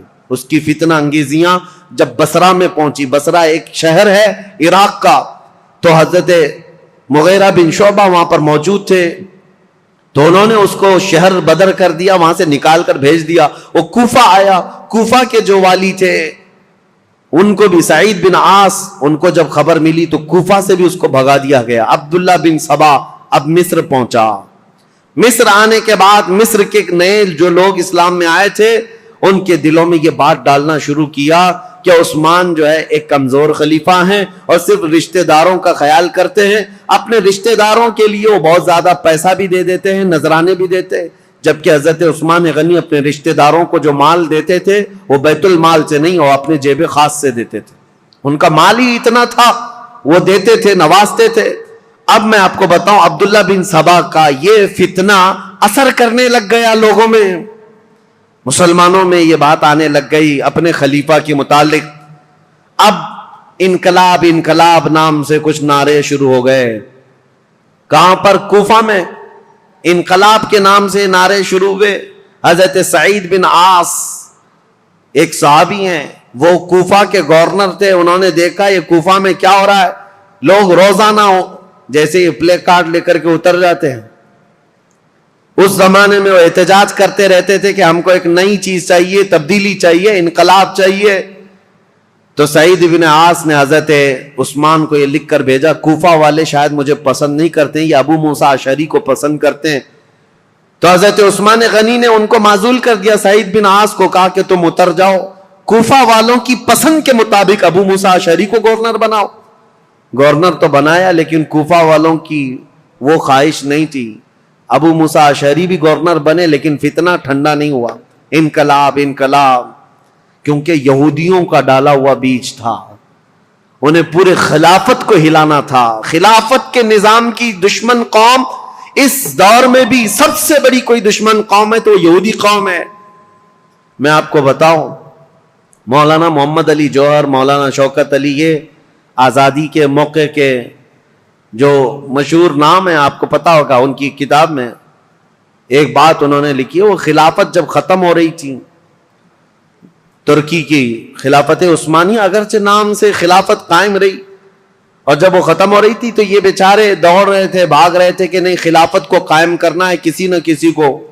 اور خلافت کمیٹیاں ہندوستان میں بھی بنائی تھی. بھائی کلہ میں آج بھی موجود ہے خلافت ہاؤس، یہ اس دور کا بنا ہوا ہے. اور آج بھی میلاد شریف کا جلوس جو ہے وہ خلافت ہاؤس سے نکلتا ہے. ممبئی والوں کو پتا ہے، نہیں پتا معلوم نہیں. خلافت ہاؤس آج بھی ہے بھائی کلہ میں. خلافت کو قائم کرنے کے چکر میں وہ دوڑتے رہے. کیوں؟ ان کی بتائی ہوئی ایک بات بتا رہا ہوں. یہودیوں نے کہا تھا، ایک بڑے یہودی دانشور نے ان سے کہا تھا، ہمیں مسلمانوں کی نماز سے، ان کے زکوٰۃ سے، ان کی قربانیوں سے، ان کی ٹوپی داڑھی سے، ان کی مسجدوں سے کوئی بھی نفرت نہیں، کوئی مذائقہ نہیں. وہ جتنی نمازیں پڑھنا ہے سب پڑھیں، لیکن ہم چاہتے ہیں مسلمانوں میں دو باتیں کبھی نہ آئیں. ایک دو لفظ کبھی نہ آئے. یہودی یہ چاہتے ہیں مسلمانوں کی زبان پر دو لفظ کبھی نہ آئے. ایک جہاد کا لفظ نہ آئے، دوسرے خلافت کا لفظ نہ آئے. پوری دنیا سے انہوں نے یہ دو ناموں کو مٹانے کے لیے ایڑی چوٹی کا زور لگایا. یہودی آج سے نہیں، عبداللہ بن سبا کے زمانے سے. عبداللہ بن سبا یہ وہ فتنہ ہے جو خلافت کو ہلانے کے لیے آیا تھا. پوری خلافت کو وہ مدینہ طیبہ کی درہم برہم کرنا چاہتا تھا. اس کے لیے وہ فیلڈ بنانا شروع کیا. اور آپ کو پتا ہے اسی طرح کا یہودی تھا لارنس آف عربیہ جس کو کہتے ہیں، جس نے خلافت عثمانیہ کو ہمیشہ کے لیے اس دنیا سے ختم کیا ہے. عربوں کو اٹھایا ترکیوں کے خلاف، اور پورے عرب میں ایک ایسا فتنہ مچایا. لارنس آف عربیہ جو انگلینڈ کا باشندہ، وہ عربی اتنی اچھی بولتا تھا کہ جو اصل عرب ہے وہ نہیں بول پاتے تھے. اور عربوں میں رہ کر کے ان کے مزاج میں یہ بات ڈالا تھا کہ تم عرب اور ترکی تم پر آ کر حکومت کرتے ہیں. بغاوت ایسی کی تھی کہ ترکیوں کے خلاف عرب کی لڑائی چلی 1920 سے لے کر 1930 تک، اور ترکی عرب کا پورا علاقہ چھوڑ کر چلے گئے. اور اس کے بعد یہ سعودی عرب قائم ہوا ہے. سعودی نام ہی نہیں تھا، عرب شریف ہے. حجاز تھا، نجد تھا، اور اصل عرب یمن کہلایا جاتا تھا. سب ڈیوائیڈ ہو گئے، ترکی چلے گئے. اس ڈیوائیڈیشن میں بھی سب سے بڑا رول یہودیوں کا تھا. اور یہ یہودی فتنہ حضرت عثمان غنی کے زمانے میں شروع ہوا ہے. اسی لیے تاریخ بتانا مجھے بہت ضروری ہے. عبداللہ بن سبا نے کیا کرنا شروع کیا؟ مصر کے لوگوں میں، کوفہ کے لوگوں میں، بصرہ کے لوگوں میں یہ بات ڈالنی شروع کی کہ خلافت کے زیادہ حقدار تو حضرت علی ہیں، اہل بیت ہیں، رسول اللہ کے گھر والے ہیں. اہل بیت کی محبت کے نام پر ایسا فتنہ لوگوں میں شروع کیا، جبکہ اسے نہ اہل بیت سے محبت تھی، نہ صحابہ سے محبت تھی. وہ تو اسلام لایا ہی تھا بظاہر دکھانے کے لیے، اصلی وہ تو یہودی تھا. لیکن اس کو کہتے ہیں سبائی فتنہ. عبداللہ بن سبا ہے تو سبائی فتنہ. اس سبائی فتنے کا اثر تو اس زمانے کے بڑے بڑے مسلمانوں میں ہو گیا تھا، تابعین میں. کچھ صحابہ بھی سوچنے لگ گئے تھے کیا ہو رہا ہے، ایسے حالات پیدا کر دیا. اب سنی حضرت عثمان غنی رضی اللہ تعالیٰ عنہ کے دور کا آخری حصہ تھا. فتوحات اسلامیہ 6 سال تک تو چلتی رہی، لیکن آخری جو 6 سال ہیں وہ فتنوں میں ہی گئے. ایسے فتنے کہ کبھی انقلاب کے نام پر وہاں جماعت کھڑی ہو رہی، کبھی انقلاب کے نام پر یہاں، اور حتیٰ کہ یہ لوگ مطالبہ کرنا بھی شروع کر دیے کہ عثمان بن عفان کو کرسی سے ہٹایا جائے. لیکن مدینے میں جو صحابہ تھے وہ اس کے سخت خلاف تھے، کسی کو آواز اٹھانے نہیں دیتے تھے. مدینے میں جو صحابہ اکابر صحابہ تھے وہ جانتے تھے خلافت کو ہلانے کا مطلب ہے پورے خطہ اسلام کو ہلا دینا. پھر جو علاقے مسلمانوں کے زیر نگیں آئے ہیں وہ سب کے سب پھر واپس چلے جائیں گے. رعب و دبدبہ پورے خطوں پر ایسا قائم تھا خلیفہ وقت کا، کسی کی مجال نہیں ہوتی تھی. تو خلافت کو ہلانا مطلب اتنے بڑے خطے کو، کہاں نیشاپور، سمرقند، بخارا، قبرص، ترکی اور افریقہ کی سرزمین تک جو خلافت کا دائرہ پھیلا ہے، ایک ہی خلیفہ ہے. اور ایک پلر کو ہلانے کا مطلب سمجھتے ہیں. صحابہ جو مدینے کے تھے وہ اس باریکی کو سمجھتے تھے، لیکن جو نئے آئے ہوئے تھے، جوان لوگ تھے، یہ جوش میں اڑے جا رہے تھے، اڑے جا رہے تھے. اور اس کے بعد یہ فتنہ ابھرتا ہوا یہاں تک پہنچا کہ مصر میں عبداللہ بن ابی سرح، جس کے بارے میں بتا رہا ہوں، یہ حضرت عثمان غنی رضی اللہ تعالیٰ عنہ کا رشتہ دار بھی تھا. اس کے خلاف مصر کے بہت سارے لوگوں نے شکایتیں کی کہ یہ بہت سختی کرتا ہے، ایسا ہے، فلاں ہے. بہت ساری شکایتیں آتی رہیں. حضرت عثمان غنی رضی اللہ تعالیٰ عنہ اس وقت ان شکایتوں کی طرف نظر نہیں فرماتے تھے. یہاں تک کہ ایک بار حضرت محمد بن ابو بکر، اب سنی حضرت عثمان غنی رضی اللہ تعالیٰ عنہ کے دور کا یہ سب سے کڑوا واقعہ ہے، بہت کڑوا واقعہ. لوگ سنتے ہیں کربلا کی شہادت اور کربلا میں ہونے والے حالات، لیکن حضرت عثمان غنی کے آخری دور کا یہ واقعہ بہت ہی دردناک ہے. حضرت محمد بن ابو بکر جو صدیق اکبر کے بیٹے ہیں، یہ اور کئی صحابہ آئے مدینہ طیبہ میں. عبداللہ بن ابی سرح نے کیا کیا تھا؟ جتنے لوگ حضرت عثمان غنی کے پاس اس کی شکایت لے کر گئے تھے، حضرت عثمان غنی نے ڈانٹ ڈپٹ لگائی تھی ایک خط میں عبداللہ بن ابی سرح کو کہ تو اس طرح سے کر رہا ہے، توبہ کر، باز آ جا، لوگوں کے حقوق پر دست درازی نہ کر. یہ سب جو ڈانٹ لگائی تھی عبداللہ بن ابی سرح نے کیا کیا؟ جتنے لوگ مدینے گئے تھے سب کا قتل کروا دیا. جو حضرت عثمان غنی کے پاس شکایت لے کر کے گئے تھے، واپس آنے کے بعد ان کا قتل کروا دیا. بڑا معاملہ تھا. اس معاملے کو لے کر صحابہ آئے مسجد نبوی شریف میں. صحابہ کے درمیان یہ باتیں ہونے لگی کہ اس عبداللہ بن ابی سرح کا کیا کیا جائے. تو حضرت علی کے پاس یہ بات آئی تو حضرت علی نے کہا بالکل یہ قتل کا قصاص کا مقدمہ لے کر کے آئے ہیں. عبداللہ بن ابی سرح کو صرف معزول نہیں، اس کو قتل کرنا چاہیے. اتنے لوگوں کا قتل کیسے کیا؟ صرف شکایت کرنے کی بنیاد پر. اور دیگر صحابہ جو بڑے بڑے صحابہ، حضرت طلحہ، حضرت زبیر، یہ بہت سختی کے ساتھ حضرت عثمان سے بات کرنے لگے. حضرت سعد بن ابی وقاص گئے، انہوں نے بھی، حضرت عمرو بن عاص نے بھی، یہ بڑے اکابر صحابہ تھے، حضرت عثمان سے مطالبہ کرنے لگے کہ اتنے لوگوں کے قاتل کو آپ مصر کا گورنر کیسے بنا سکتے ہیں؟ حضرت عثمان غنی نے سب کی بات سنی، اور آپ کے اوپر یہ بار بار دباؤ ڈالا جاتا تھا، وہ آپ کا رشتہ دار ہے، اس کی وجہ سے آپ اسے معزول نہیں کرتے، بنو امیہ کا ہے اس لیے آپ اس کے گورنری سے نہیں ہٹاتے. حضرت عثمان غنی نے کہا سارے صحابہ کے اوپر میں چھوڑ دیتا ہوں، آپ جس کو مناسب سمجھے اس کو گورنر بنائیں، میں خط لکھ دیتا ہوں. تو جو صحابہ تھے انہوں نے حضرت محمد بن ابو بکر کو کہا کہ ان کو نیا گورنر بنایا جائے اور عبداللہ بن ابی سرح کو مصر کی گورنری سے ہٹا دیا جائے. حضرت عثمان غنی نے لیٹر دے دیا، کہا کہ جاؤ عبداللہ بن ابی سرح کو ابھی کے ابھی معزول کر دینا اور اسے ادھر بھیج دینا، اور آپ آج سے مصر کے والی اور گورنر بن جائیں. حضرت محمد بن ابو بکر جب جانے لگے تو انصار اور مہاجرین صحابہ کی ایک جماعت بھی آپ کے ساتھ جا رہی تھی کہ مصر کے حالات دیکھیں یہ امپلیمنٹ ہوتا ہے یا نہیں، اور مصر کے لوگوں کو سمجھائیں جو ابھی ابھی انقلاب نام سے اٹھے ہوئے ہیں.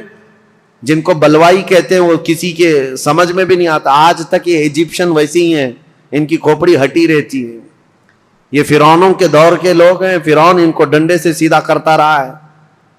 آج تک ایسی سخت قسم کی طبیعت رکھنے والے لوگ ہیں.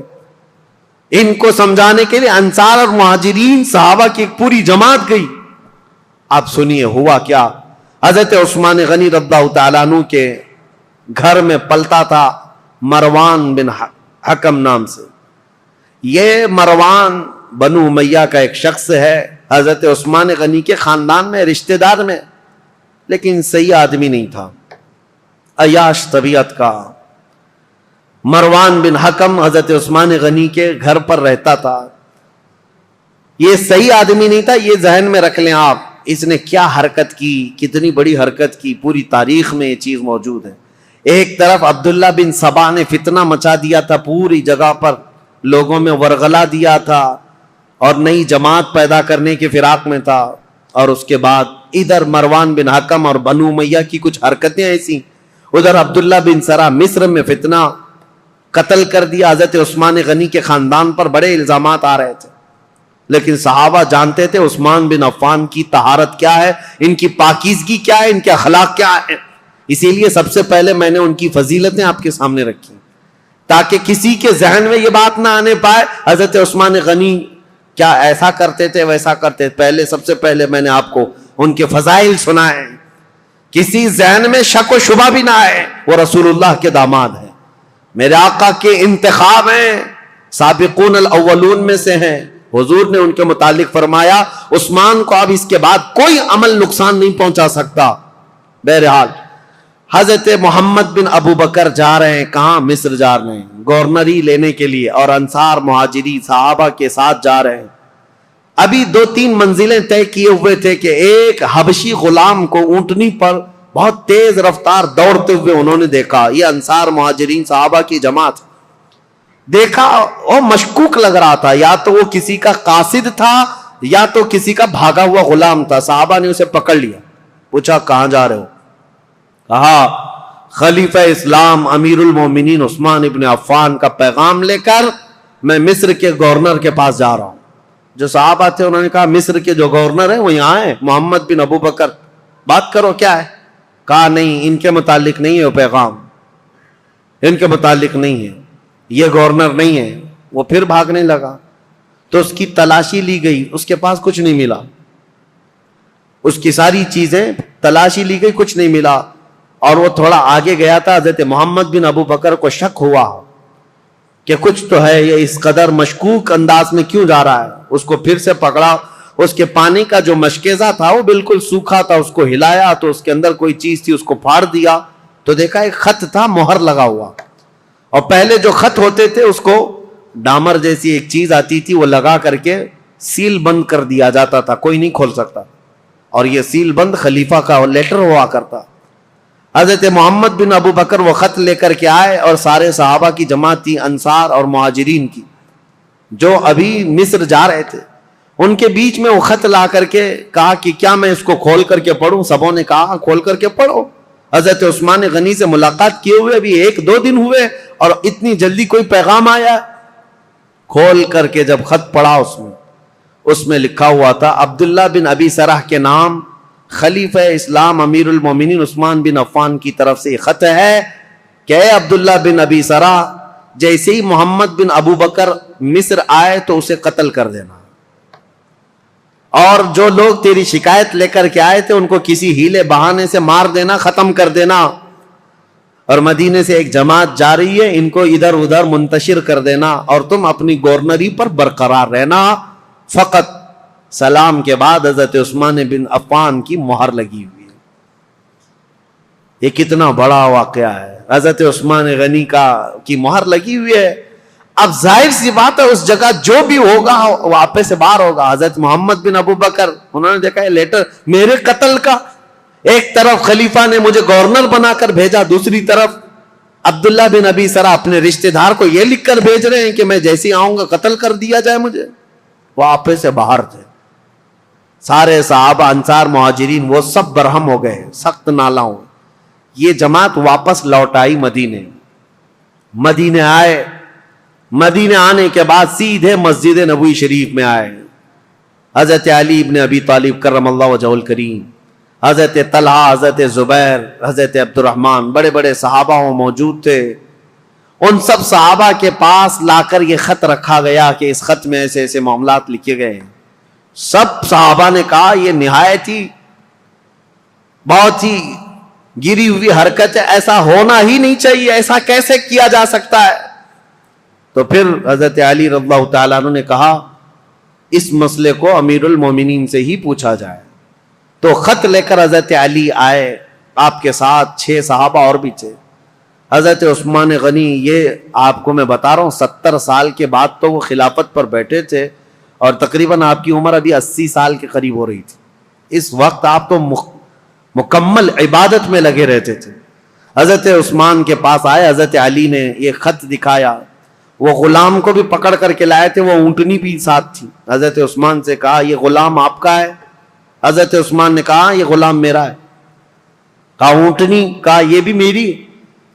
اس کے بعد مہر دکھائی، کہا یہ آپ کی مہر ہے؟ کہا میری مہر ہے. کہا یہ خط پڑھ کر کے سنا، یہ خط کیا ہے؟ حضرت عثمان غنی نے خط سنا. اس کے بعد کہا اللہ رب العزت کی وحدانیت کی قسم، ان میں سے ایک حرف بھی میرا لکھا ہوا نہیں ہے، میں اس سے بری ہوں. حضرت علی فوراً اٹھ گئے، کہا صحابہ سے آج تک ہم نے عثمان کو قسم کھاتے ہوئے نہیں سنا تھا. ان کی پاکیزگی، ان کی طہارت ایسی تھی کہ ان کو قسم کھانے کی ضرورت نہیں پیش آئی. تو کہا کہ عثمان بن عفان اگر حلف اٹھا چکے، قسم کھا چکے ہیں، تو یہ خط ان کا ہو ہی نہیں سکتا.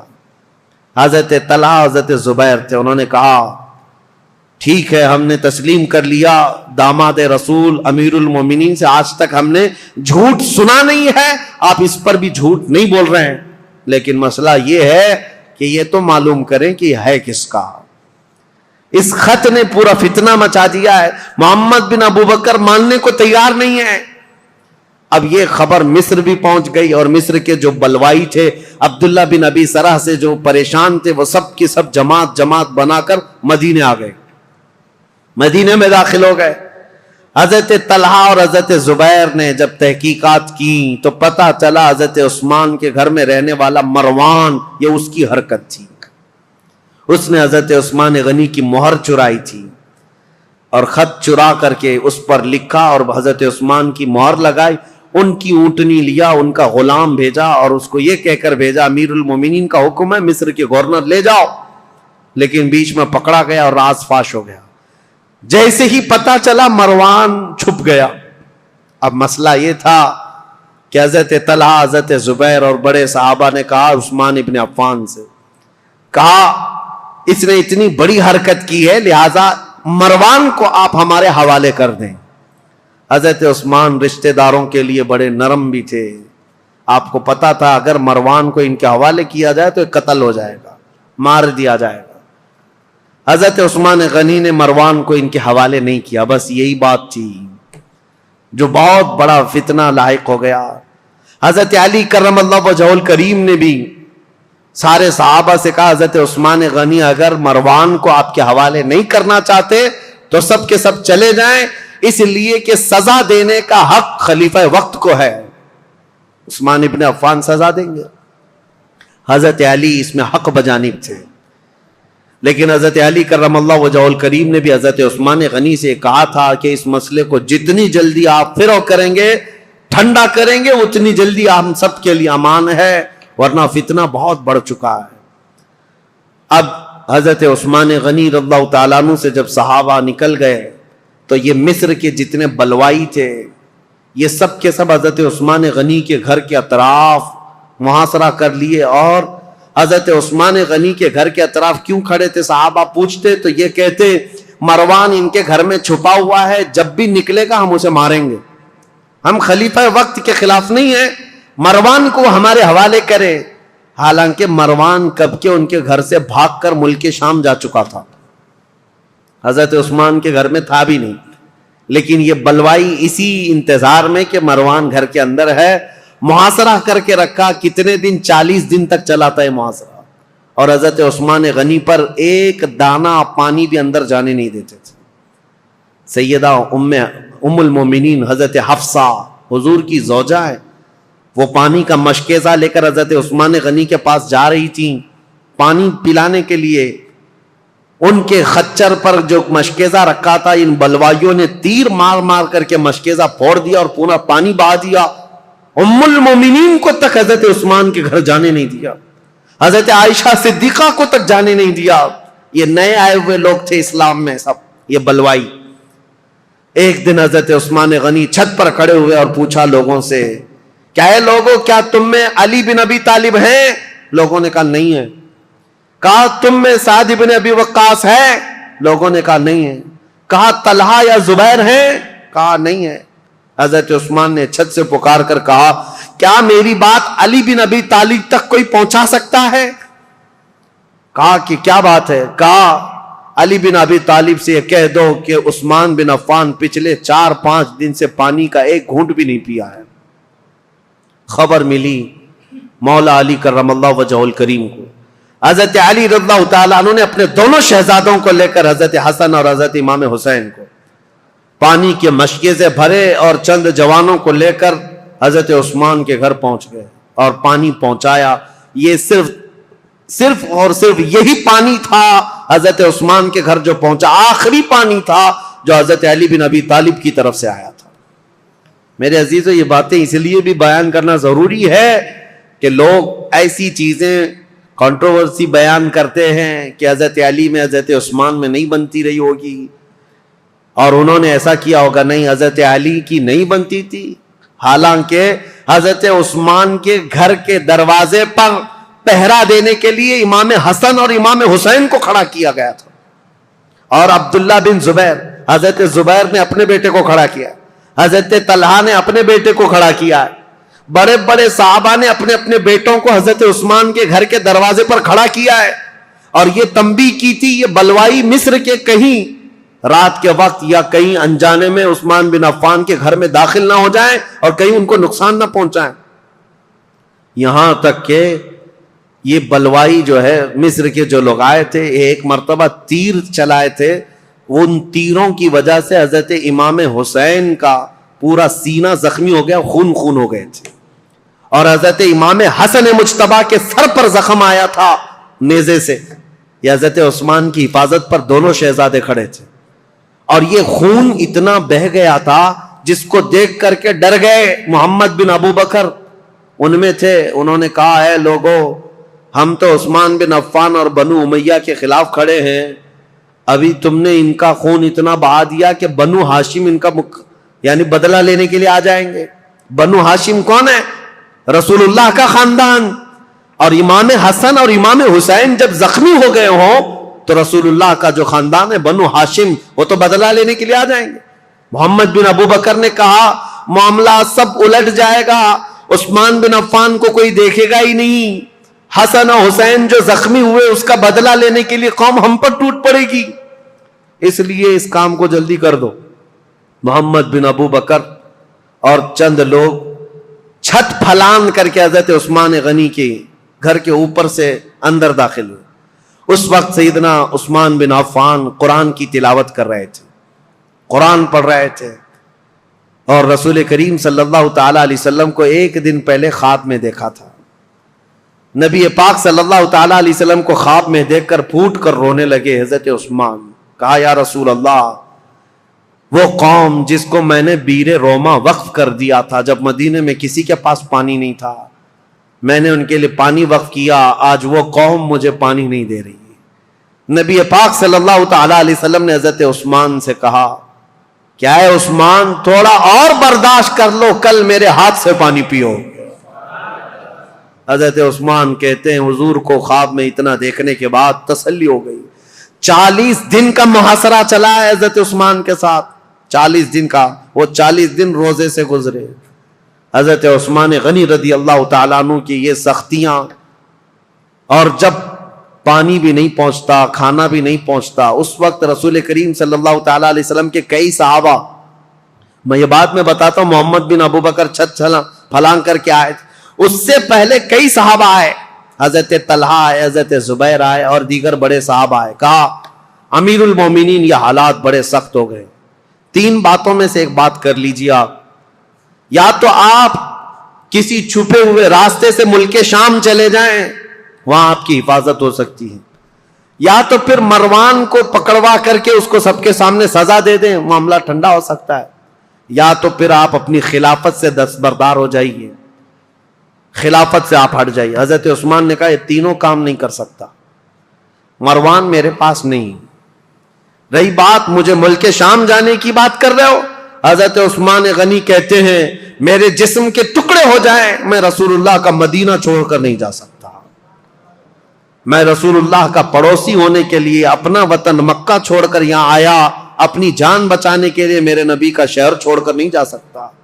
اور رہی بات تیسری, خلافت چھوڑ دیجئے, سنو اس بات کا مجھے شوق نہیں ہے, لیکن میرے آقا صلی اللہ تعالی علیہ وسلم کی حدیث ہے, رسول اللہ نے فرمایا تھا عثمان بن عفان کو ایک جبہ دیا تھا اور اس کے بعد کہا اے عثمان اللہ تمہیں ایک جبہ پہنائے گا اور میری امت اس کو اتارنے کی کوشش کرے گی, لیکن تم موت تک اس جبے کو اتارنا مت. حضرت عثمان نے کہا اس جبے سے مراد رسول اللہ نے جو فرمایا تھا وہ خلافت کا جبہ تھا جو اللہ نے مجھے پہنایا, اور میں نے اپنی زندگی میں رسول صادق صلی اللہ علیہ وسلم کی بات سچ ہوتے دیکھا. قوم مجھ سے وہ جبہ اتارنے کی کوشش کر رہی ہے اور میں ابھی تک برقرار ہوں تو صرف رسول اللہ کے فرمان کی وجہ سے. میرے آقا نے فرمایا ہے. تو صحابہ نے جب یہ تین باتیں رکھی, حضرت عثمان نے تینوں کا جواب دیا تو سب صحابہ چلے گئے. اب وہ 40واں دن تھا جب حضرت عثمان قرآن کی تلاوت کر رہے تھے. حضرت حسن, حضرت امام حسین, حضرت عبداللہ بن زبیر, حضرت طلحہ کے بیٹے, یہ سب دروازوں پر کھڑے تھے, لیکن چھت سے یہ لوگ داخل ہو گئے. جیسے ہی آئے, محمد بن ابو بکر کون ہے؟ حضرت ابو بکر صدیق کے بیٹے. ان کے قتل کا فرمان گیا تھا نا, تو ظاہر سی بات ہے ان کو غصہ تھا. حضرت عثمان کے خط میں کس کے قتل کا تھا؟ ان کے قتل کا مسئلہ لکھا ہوا تھا. عبداللہ بن ابی سرح کو جو خط لکھا گیا تھا مروان نے, وہ محمد بن ابو بکر کے قتل کا تھا. تو محمد بن ابو بکر داخل ہوئے اور آتے ہی حضرت عثمان غنی کی داڑھی پکڑ لی. کہا عثمان بن عفان سے, امیر المومنین آپ ایسا کیسے کر سکتے ہیں, میرے ساتھ ایسا کیسے کر سکتے ہیں آپ؟ ایک طرف مجھے گورنر بنا کر بھیج رہے تھے اور دوسری طرف اس کو میرے قتل کا لیٹر بھیج رہے تھے. حضرت عثمان نے نہیں کچھ نہیں کہا. کہا اے محمد اگر تیرے باپ یہ حرکت کرتے ہوئے دیکھتے تو تو زندہ نہیں بچتا. وہ ڈر گئے محمد بن ابو بکر, کیونکہ حضرت ابو بکر صدیق اگر دیکھ لیتے اس بات کو. حضرت عثمان نے صرف اتنا جملہ کہا اگر تیرے باپ ہوتے تو میری داڑھی تک تیرا ہاتھ نہیں آ سکتا تھا. تو حضرت محمد بن ابو بکر ان کے ہاتھ پر کانپنے لگ گئے, پیچھے ہو گئے, اور اس کے بعد دروازے پر جا کر زور زور سے توبہ کرنے لگے مجھ سے کیا ہو گیا, اور گھر سے باہر نکل کر کے آئے. لیکن حضرت محمد بن ابو بکر کے ساتھ جو مصر کے دو بلوائی آئے تھے, انہوں نے اپنے نیزے سے حضرت عثمان کے سینے پر مار کر کے ان کو شہید کیا. انا للہ و انا الیہ راجعون. سیدنا عثمان بن عفان رضی اللہ تعالیٰ عنہ کو جس وقت شہید کیا گیا, آپ کا خون نکل کر کے قرآن کے ورقوں پر پڑا تھا, اور جس آیت پر پڑا تھا وہ یہ تھی فَسَيَكْفِيكَهُمُ اللَّهُ, اللہ ان لوگوں کے لیے کافی ہو جائے گا, اللہ ان کے لیے کافی ہو جائے گا. صبغۃ اللہ ومن احسن من اللہ صبغہ, اللہ کا رنگ سب سے بھاری رنگ ہے, اس سے بہتر رنگ کس کا ہے. اس آیت پر وہ خون کے قطرے پڑے تھے. وہ قرآن پاک آج بھی ترکی میں موجود ہے. حضرت عثمان غنی کا تلاوت کرنے والا جو قرآن تھا, میرے عزیزو, یہاں شہادت عثمان بن عفان ہو گئی. اتنا قتل ہوتے ہی آپ کی جو بیوی اس وقت موجود تھی نائلہ, یہ چھت پر کھڑی ہو گئی اور چیخ کر کے لوگوں کو خبر دینے لگی امیر المومنین قتل ہو گئے, امیر المومنین قتل ہو گئے. آواز سن کر کے صحابہ تیزی سے دوڑنے لگ گئے مسجد نبوی کے آس پاس. سب صحابہ جمع ہونے لگے. حضرت علی کرم اللہ وجہہ الکریم کی بات پھر میں بتاؤں. حضرت علی باہر کہیں گئے ہوئے تھے, آپ کو خبر دی گئی تو سر پٹ دوڑاتے ہوئے گھوڑے کو اس طرح سے مدینے آئے تھے, اور آتے ساتھ سب سے پہلے حضرت علی کرم اللہ وجہہ الکریم نے حضرت عثمان کو قتل ہوتے ہوئے دیکھا تھا، مقتول پڑے ہوئے تھے، تو آتے ساتھ سب سے پہلے حضرت امام حسن کو ایک تماچا لگایا، امام حسین کے سینے میں گھونسا مارا اور کہا کیا میں تم دونوں کو عثمان بن عفان کی حفاظت کے لیے نہیں کھڑا کیا تھا؟ دونوں شہزادے رو پڑے اور کہا بابا جان ہم نے ان کی حفاظت میں کوئی کمی نہیں کی، یہ بلوائیوں نے چھت کو پھاڑ کر کے حضرت عثمان کے گھر میں داخلہ لیا ہے اور ہمیں اس بات کی خبر نہیں تھی، اگر انہیں ہمارے درمیان سے جانا ہوتا تو ہم کسی کو زندہ نہ چھوڑتے۔ حضرت علی کرم اللہ وجہہ الکریم سے دوسرے صحابہ نے کہا آپ اپنے شہزادوں کا مواخذہ نہ کریں، اس لیے کہ یہ سارے اپنی حفاظت کے کام مکمل کما حقہ ادا کرتے رہے۔ اس کے بعد حضرت محمد بن ابو بکر کو طلب کیا حضرت علی نے، حضرت علی جلال میں تھے، پوچھا محمد بن ابو بکر کہاں ہے، بلایا اور ان کو پکڑ کر کے لائے اور کہا کیسے تم داخل ہوئے؟ کہا یہ میری غلطی تھی، چھت کے اوپر سے میں داخل ہوا۔ کہا تم قاتل ہو عثمان بن عفان کے؟ کہا اللہ کی قسم میں عثمان بن عفان کا قاتل نہیں ہوں، میں بالکل انہیں قتل نہیں کیا۔ جیسے ہی میرے ہاتھ ان کی داڑھی تک گیا انہوں نے میرے باپ کا نام یاد کیا اور مجھے غیرت ایسی آئی کہ میں کھڑا نہ ہو سکا اور ان کے دروازے پر کھڑے ہو کر کے میں نے سچی توبہ کی ہے۔ حضرت علی کرم اللہ وجہہ الکریم نے ان کی باتیں سنی، اتنے پر کافی نہیں، ان کا ہاتھ پکڑ کر گھر میں لے گئے اور امیر المومنین عثمان بن عفان کی جو اہلیہ تھی ان کو طلب کیا، جو زوجہ تھی وہ گھر میں اندر تھی، بلایا اور کہا کیا عثمان بن عفان کے قاتل یہ ہے؟ ان کی زوجہ نے کہا نہیں، یہ گھر میں اندر آتے ہوئے تو ان کو میں نے دیکھا ہے اور انہوں نے قتل نہیں کیا، یہ جتنی باتیں کہہ رہے ہیں وہ سچ ہے، انہوں نے داڑھی بھی پکڑی تھی، میرے شوہر نے ان سے کہا بھی تھا ابو بکر ہوتے تو یہ نہیں ہوتا، تو یہ چھوڑ کر چلے گئے تھے، یہاں تک کہ حالات کی میں شاہد ہوں کہ یہ چھوڑ کر گھر سے نکل گئے تھے، لیکن ان کے ساتھ دو لوگ آئے تھے مصر کے رہنے والے لوگ، میں انہیں جانتی نہیں، انہیں پہچانتی نہیں، ان دونوں نے قتل کیا ہوگا، ان کے علاوہ کوئی وہاں عینی گواہ نہیں تھا، عینی شاہد نہیں تھا، آئی وٹنس نہیں تھا حضرت عثمان غنی کو قتل ہوتے ہوئے دیکھا ہو کسی نے۔ حضرت علی کرم اللہ وجہہ الکریم باہر آئے، یہ اسلام میں پیدا ہونے والا سب سے پہلا فتنہ تھا۔ حضرت سعد بن ابی وقاص نے کہا اسلام کا دروازہ فتنوں کے لیے کھول دیا گیا ہے، عثمان بن عفان کے قتل کے ساتھ اب یہ دروازہ قیامت تک نہیں بند ہو سکتا۔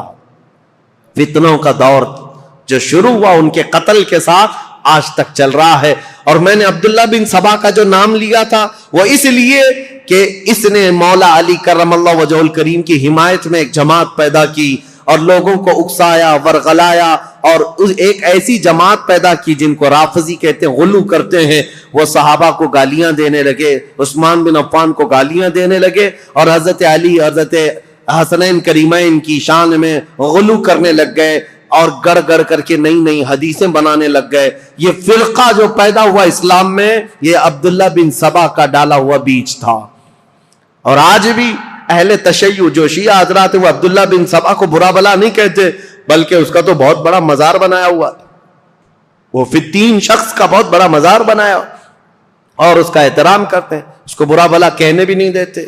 لیکن تاریخ کی سچائیاں یہ ہیں، اسلام میں سب سے پہلے یہ فتنہ لانے والا، مسلمانوں کو بھڑکانے والا، خلیفہ وقت کے خلاف اکسانے والا عبداللہ بن سبا تھا، اور اس کے فتنے کا اثر یہاں تک پہنچا کہ حضرت عثمان بن عفان کا قتل ہو گیا، حضرت عثمان شہید ہو گئے۔ اللہ اکبر، 12 سالہ یہ خلافت کا دور ختم ہوتے ہی اسلام کی ان سرحدوں میں اور ان زمینوں میں ایسا اندھیرا چھا گیا، ایسا اندھیرا چھا گیا کہ اس کے بعد پھر یہ خلافت کا دور جو آگے بڑھا، زیادہ دن تک نہیں، مولا علی کرم اللہ وجہہ الکریم کا دور آیا اور اس کے بعد خلافت راشدہ ختم ہو گئی۔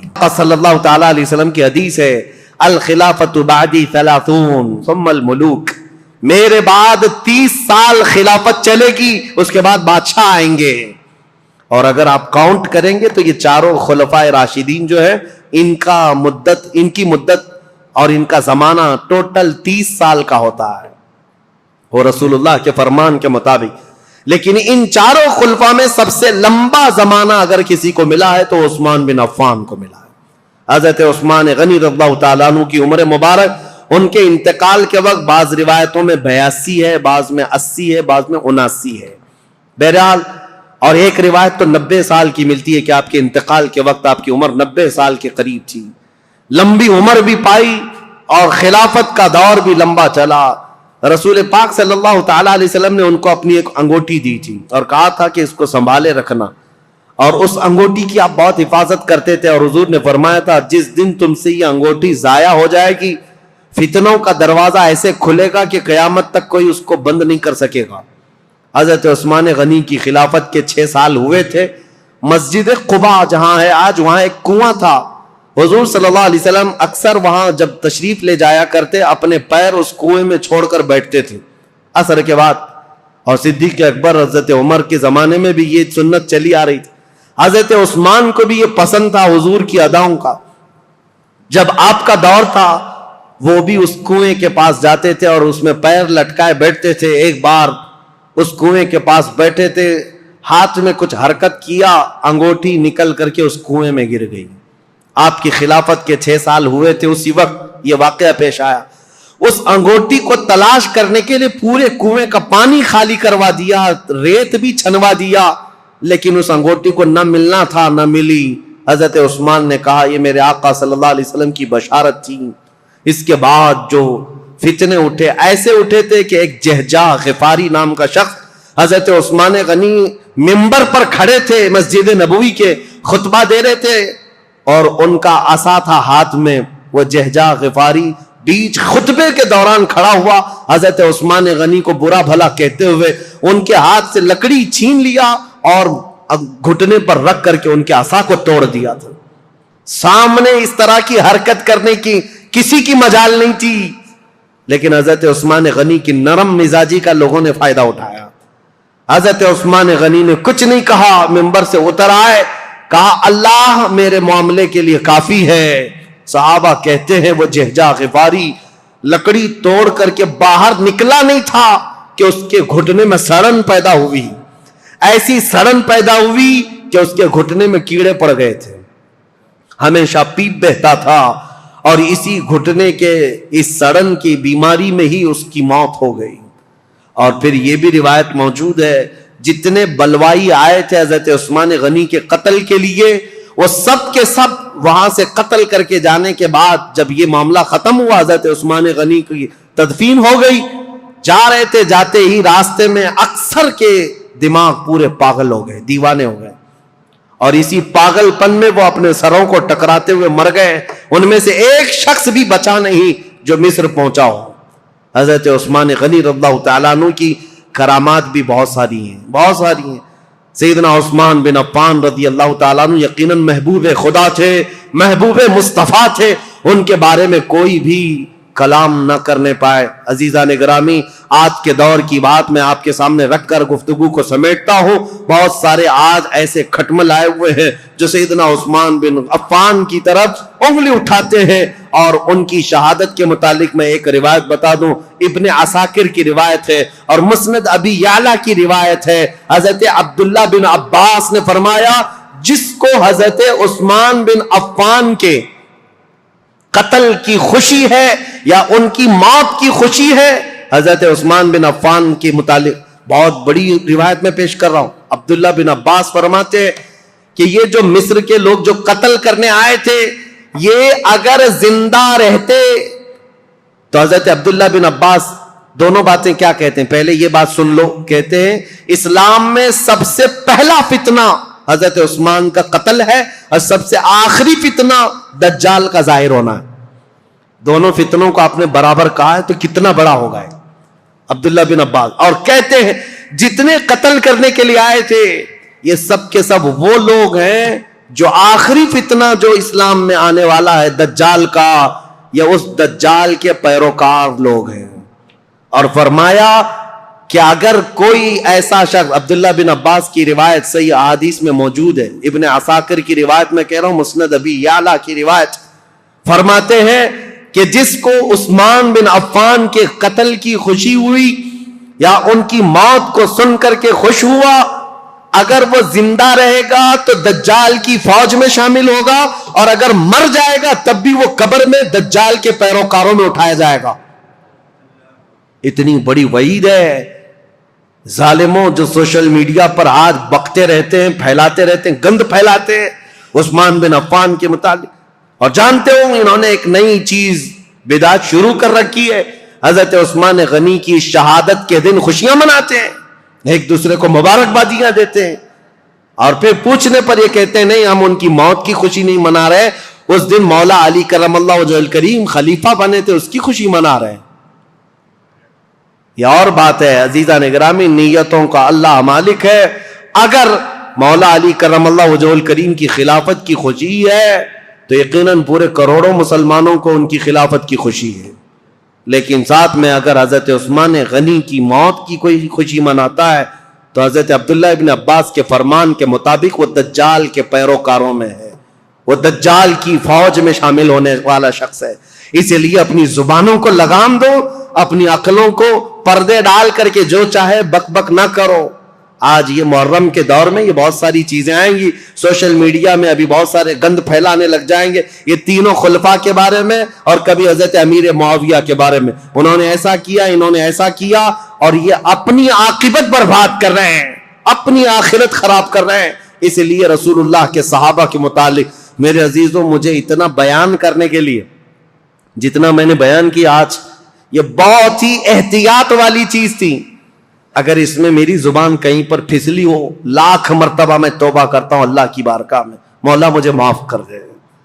میں استغفار کرتا ہوں مولا مجھے معاف کر دے کہ حضور صلی اللہ تعالی علیہ وسلم کے صحابہ کی تاریخ بتا رہا ہوں، یہ آسان کام نہیں تھا۔ حضرت عثمان کا دور بتانے میں دیگر صحابہ کے بھی معاملات ہیں۔ حضرت ابو ذر غفاری کو انہوں نے معزول کیا، حضرت عمرو بن عاص کو معزول کیا، عبداللہ ابن مسعود کو معزول کیا، بڑے بڑے صحابہ ہیں۔ ایک طرف عثمان بن عفان ہے، ایک طرف مولا علی کرم اللہ وجہہ الکریم ہے، یہ سب صحابہ۔ حضرت طلحہ اور زبیر نے حضرت عثمان کے ساتھ جا کر سختی سے کیسے پوچھا تھا کہ یہ خط کس کا ہے، یہ سارے معاملات۔ لیکن اے سنیو، اس مجمع میں، اس پوری تقریر میں نے تو بھرپور یہ کوشش کی ہے کسی بھی صحابی کے مقام میں ذرا بھی فرق آنے نہ پائے۔ کیا آپ کو یہ محسوس ہوتا ہے کہ میں نے کسی کو ٹرول کیا ہے، کسی صحابی کے درجے کو گھٹا کر؟ جہاں جس کے مقامات ہیں ہم نے تعظیماً عرض کرنے کی کوشش کی، اس کے باوجود بھی اگر زبان کہیں پھسلی ہے میں لاکھ مرتبہ توبہ کرتا ہوں مولا کی بارگاہ میں۔ کسی بھی صحابی رسول کے متعلق مولا ہماری زبان کھلنے سے پہلے ہمیں موت عطا فرما۔ ہم صحابی رسول کے متعلق وہی عقیدہ رکھتے ہیں جو امت کے کبار علماء، تابعین اور تمام اولیاء کاملین کا عقیدہ رہا ہے۔ صحابہ اکرام کے متعلق جو عقیدہ میرے غوث کا تھا، سیدنا عبد القادر جیلانی کا، ہم وہ عقیدہ رکھتے ہیں۔ انہوں نے یہ فرمایا تھا، صحابی کے درجے کی بات کرتے ہو، وہ صحابہ رسول اللہ کے جو جہاد میں گھوڑوں پر بیٹھ کر جاتے تھے، ان گھوڑوں کے ٹاپ کے نیچے سے جو دھول اڑتی تھی، غوث کا مقام وہاں تک بھی نہیں پہنچ سکتا۔ ہم ان صحابہ کے متعلق اس طرح ادب کی بات کرتے ہیں، لہذا سیدنا عثمان بن عفان کی بات آئے، کسی کی بھی بات ہے، ادب کا پہلو ہمیشہ ملحوظ رکھو، اس لیے کہ کچھ تحقیق کرنے والے بھی اب کیڑے آئے ہوئے ہیں، ریسرچ اسکالر نئے، اور وہ اپنے آپ کو یہ کہتے ہیں ہم انجینئرنگ کرتے ہیں، ڈاکٹرائن کرتے ہیں، اور ان کو ایسا لگتا ہے کہ یہ فیصل بن کر کے بیٹھے ہوئے ہیں۔ کاش یہ حضرت عمر کے زمانے میں ہوتے تو ایک ہی کوڑے میں مر جاتے۔ صحابہ اکرام کے بارے میں فیصلہ لینے کی تمہاری اوقات کیا ہے؟ تمہارا علم کتنا ہے؟ ارے تمہارا کوئی ڈھنگ کا استاد نہیں، گوگل سے پڑھے ہوئے لوگ، ان کا سارا کل ملا کر کے گوگل استاد ہے، اور سب دنیا جانتی ہے گوگل میپ کہاں کہاں لے جا کے چھوڑتا ہے، ویسے ان کو بھی گوگل چھوڑ دیتا ہے۔ اکثر جگہ گاڑی ایسی جگہ پھنستی ہے جہاں پیچھے بھی نہیں آ سکتے، آگے بھی نہیں آ سکتے۔ میں نے دیکھا ہے میرے عزیزو، اسی لیے سینہ بسینہ جو علم چلا ہے اس علم میں برکت ہے۔ آج نوجوانوں کی ایک بڑی تعداد انجینئروں کو، ڈاکٹروں کو، جو نئے دین میں نئے شوشے چھوڑ رہے ہیں، ان کو فالو کرتی ہے اور کہتی ہے یہ تحقیقی بات کر رہے ہیں، فلی ریفرنس کے ساتھ بات کر رہے ہیں۔ ابھی آپ سرچ کریں، میرے ساتھ ایک معاملہ پیش آیا تھا، ایک صاحب آئے، بحث کرنے کے لیے آئے تھے. میں کمرے میں بیٹھا ہوا تھا, میرے سامنے بڑی کتابیں بھی رکھی ہوئی تھی. وہ آئے, کہا کہ کچھ میں آپ سے سوالات کرتا ہوں. وہ اوٹ پٹانگ سوالات کر رہے تھے. میں نے کہا کہ ٹھیک ہے, جواب تو میں آپ کو دوں گا. آپ کو کس سے جواب دوں؟ یہ جو کتاب رکھی ہے بخاری شریف, اگر اس سے میں جواب دوں تو مانیں گے آپ؟ انہوں نے کہا بالکل مانوں گا, میں بالکل مانوں گا, اس پر ایمان ہے. میں نے کہا یہی تو جہالت ہے. یہ کتاب بہار شریعت تھی, وہاں رکھی ہوئی کتاب بہار شریعت اردو کی کتاب ہے. میں نے کہا یہ بخاری شریف سے اگر میں بتاؤں, اس شخص کو یہ تک نہیں معلوم بہار شریعت ہے کہ بخاری شریف ہے. ہروٹ پٹانگ سوالات کرنے آ گئے, گوگل سے لے کر کے آ گئے. عزیزان گرامی وقار, مجھے یہ باتیں اس لیے عرض کرنی پڑ رہی ہے کہ اسی طرح اگر ہماری نسل ان کو فالو کرتی رہ گئی تو پھر یہ نہ جانے کس خطے میں ڈال کر تمہیں چلے جائیں گے, پتہ بھی نہیں. نئی جماعتیں پیدا ہو جائیں گی, نئی فرقے پیدا ہوں گے. کل کو دیکھنا یہ سوشل میڈیا کے فالوور جتنے بھی نوجوان ہیں, یہ کل کو صحابہ کو گالیاں دینے والے لوگ ہو جائیں گے. میرے آقا صلی اللہ تعالیٰ علیہ وسلم نے فرمایا قیامت کی بڑی نشانیوں میں ایک نشانی حضور نے فرمایا میری امت میں اخیر زمانہ ایک ایسا آئے گا جن میں چھوٹے لوگ میری امت کے بڑے لوگوں کو گالیاں دیا کریں گے. یہ وہ زمانہ ہے. اکابرین کے بارے میں پوچھتے ہیں, انہوں نے ایسا کیسے کیا, انہوں نے ایسا کیسے کیا. آج میں یہ بات اس لیے عرض کر رہا ہوں, مجھے 1 گھنٹہ بیان کرنے میں پتہ نہیں کتنے پسینے چھوٹ رہے ہیں. اس لیے نہیں کہ گرمی ہے, ڈر کے مارے کہ اتنے صحابہ کا میں نے نام لیا ہے کہیں کسی کی بے ادبی نہ ہونے پائے, کیونکہ معاملات ان کے درمیان ہوئے ہیں. لیکن تاریخ بتانے کے وقت اگر کسی کو مرتبے سے گرا دیا کہ ان کی یہ حرکت تھی اس کی وجہ سے گرایا, نہیں. عزیزان گرامی وقار, ہمارا یہ منہ ہی نہیں ہے, ہمارا یہ مقام ہی نہیں ہے. صحابہ کرام رضوان اللہ تعالی علیہ مجمعین کے متعلق سوال کرنا بہت دور کی بات ہے. انہوں نے رسول اللہ کو جو 1 مرتبہ اپنی آنکھوں سے دیکھا ہے, پوری کائنات خرچ کر دو اس مقام تک کوئی نہیں پہنچ سکتا. بس یہ شرف صحابیت جو انہیں حاصل ہے. اور پھر حضرت عثمان غنی کا مقام, اللہ اکبر, مقام تو وہ ہے کہ جس کے متعلق خود رسول اللہ صلی اللہ علیہ وسلم نے فرمایا اللہ کے فرشتے بھی عثمان سے حیا کرتے ہیں, عثمان سے حیا کرتے ہیں. حضرت عثمان غنی رضی اللہ تعالیٰ عنہ کی وفات کے بعد فتنوں کا ایک بہت بڑا دور شروع ہوا, لیکن فتنوں کی بیج ڈالنے والا ایک یہودی شخص تھا, منافق تھا. اور لوگوں کو آج برا لگتا ہے, کچھ لوگوں کو, کہ یہاں تک کہ کینیڈا میں بیٹھ کر کے ایک شخص نے ٹویٹ کیا تھا کہ یہودیوں کے بارے میں بہت کٹر خیالات رکھنے والا ایک مولانا ہے, مدینہ جامع مسجد کا امام, میرا نام لے کر کے, پہلے کا دور ہے, یہ ٹویٹ کر کے بتا یہودیوں کے متعلق بہت کٹر ہے اور یہ لوگوں کو اکساتا ہے, ابھارتا ہے. مجھے پتا ہے درد کہاں ہے, تکلیف کہاں ہے. آج لوگ اگر بولنا چھوڑ دیے ہیں تو میں اس بات سے کبھی بھی دامن تہی نہیں کروں گا, نہ ہی بولنا بند کروں گا. اس لیے کہ جس قوم پر اللہ نے لعنت فرمائی ہے اور میرے دین اسلام کو ٹکڑے کرنے میں اس قوم کی ہمیشہ سازش رہی ہے. جانتے ہو خلافت کے زمانے میں جتنے خلفاء ہیں سب کو اگر کسی سب سے بڑی چیز سے چیلنج تھا تو وہ رومیوں سے یا پھر ایرانیوں سے یا حبشیوں سے یا بربریوں سے یا مغل یا تاتاریوں سے نہیں, یہ یہودیوں کی دسیسہ کاری سے, یہ چوہوں سے بدتر قوم ہے. وائر کاٹتی ہے, جگہ جگہ جا کر کے چھپ کر کے اندر گھروں میں جس طرح وائر کاٹتے ہیں. خلافت عثمانیہ ترکی کو بھی تباہ و برباد کرنے والی یہودی جماعت ہے, جنہوں نے آج بیت المقدس فتح کر لیا. سلطان عبد الحمید کے پاس یہ آئے تھے بھیک مانگنے کے لیے فلسطین میں 2 گز زمین مل جائے.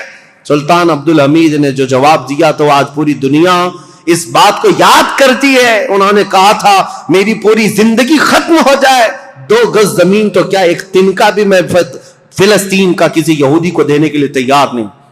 ان کو منانے کی 1000 کوششیں ہوئی, لیکن ان کے انتقال کے فوراً بعد ہی یہ عرب آئے اور ان سے ایگریمنٹ کر کے صرف ایک چھوٹا سا علاقہ یہودیوں نے بھیک مانگ کر 4000 لوگوں کو فلسطین میں بسایا تھا.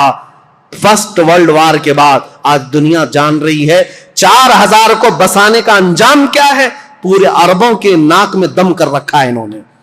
سارے عربوں کو بھی مار کر رکھا ہے، نہ مصر ان سے مقابلہ کر سکتا ہے، نہ شام مقابلہ کر سکتا ہے، نہ لبنان، نہ ایران، کوئی نہیں، بیچوں بیچ بیٹھ کر کے دسیسہ کاریاں کرتے ہیں۔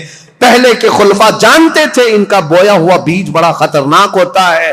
اسی لیے میرے عزیزوں، آج یہ بات مجھے عرض کرنی ضروری تھی تاریخ اسلام میں، کہ اسلام میں سب سے پہلا فتنوں کا بیج بونے والا شخص عبداللہ بن سبا یہودی تھا۔ اللہ ہزار لعنت فرمائے اس شخص پر، اور یہودیوں کے فتنوں سے اللہ ہمیں ہمیشہ محفوظ فرمائے۔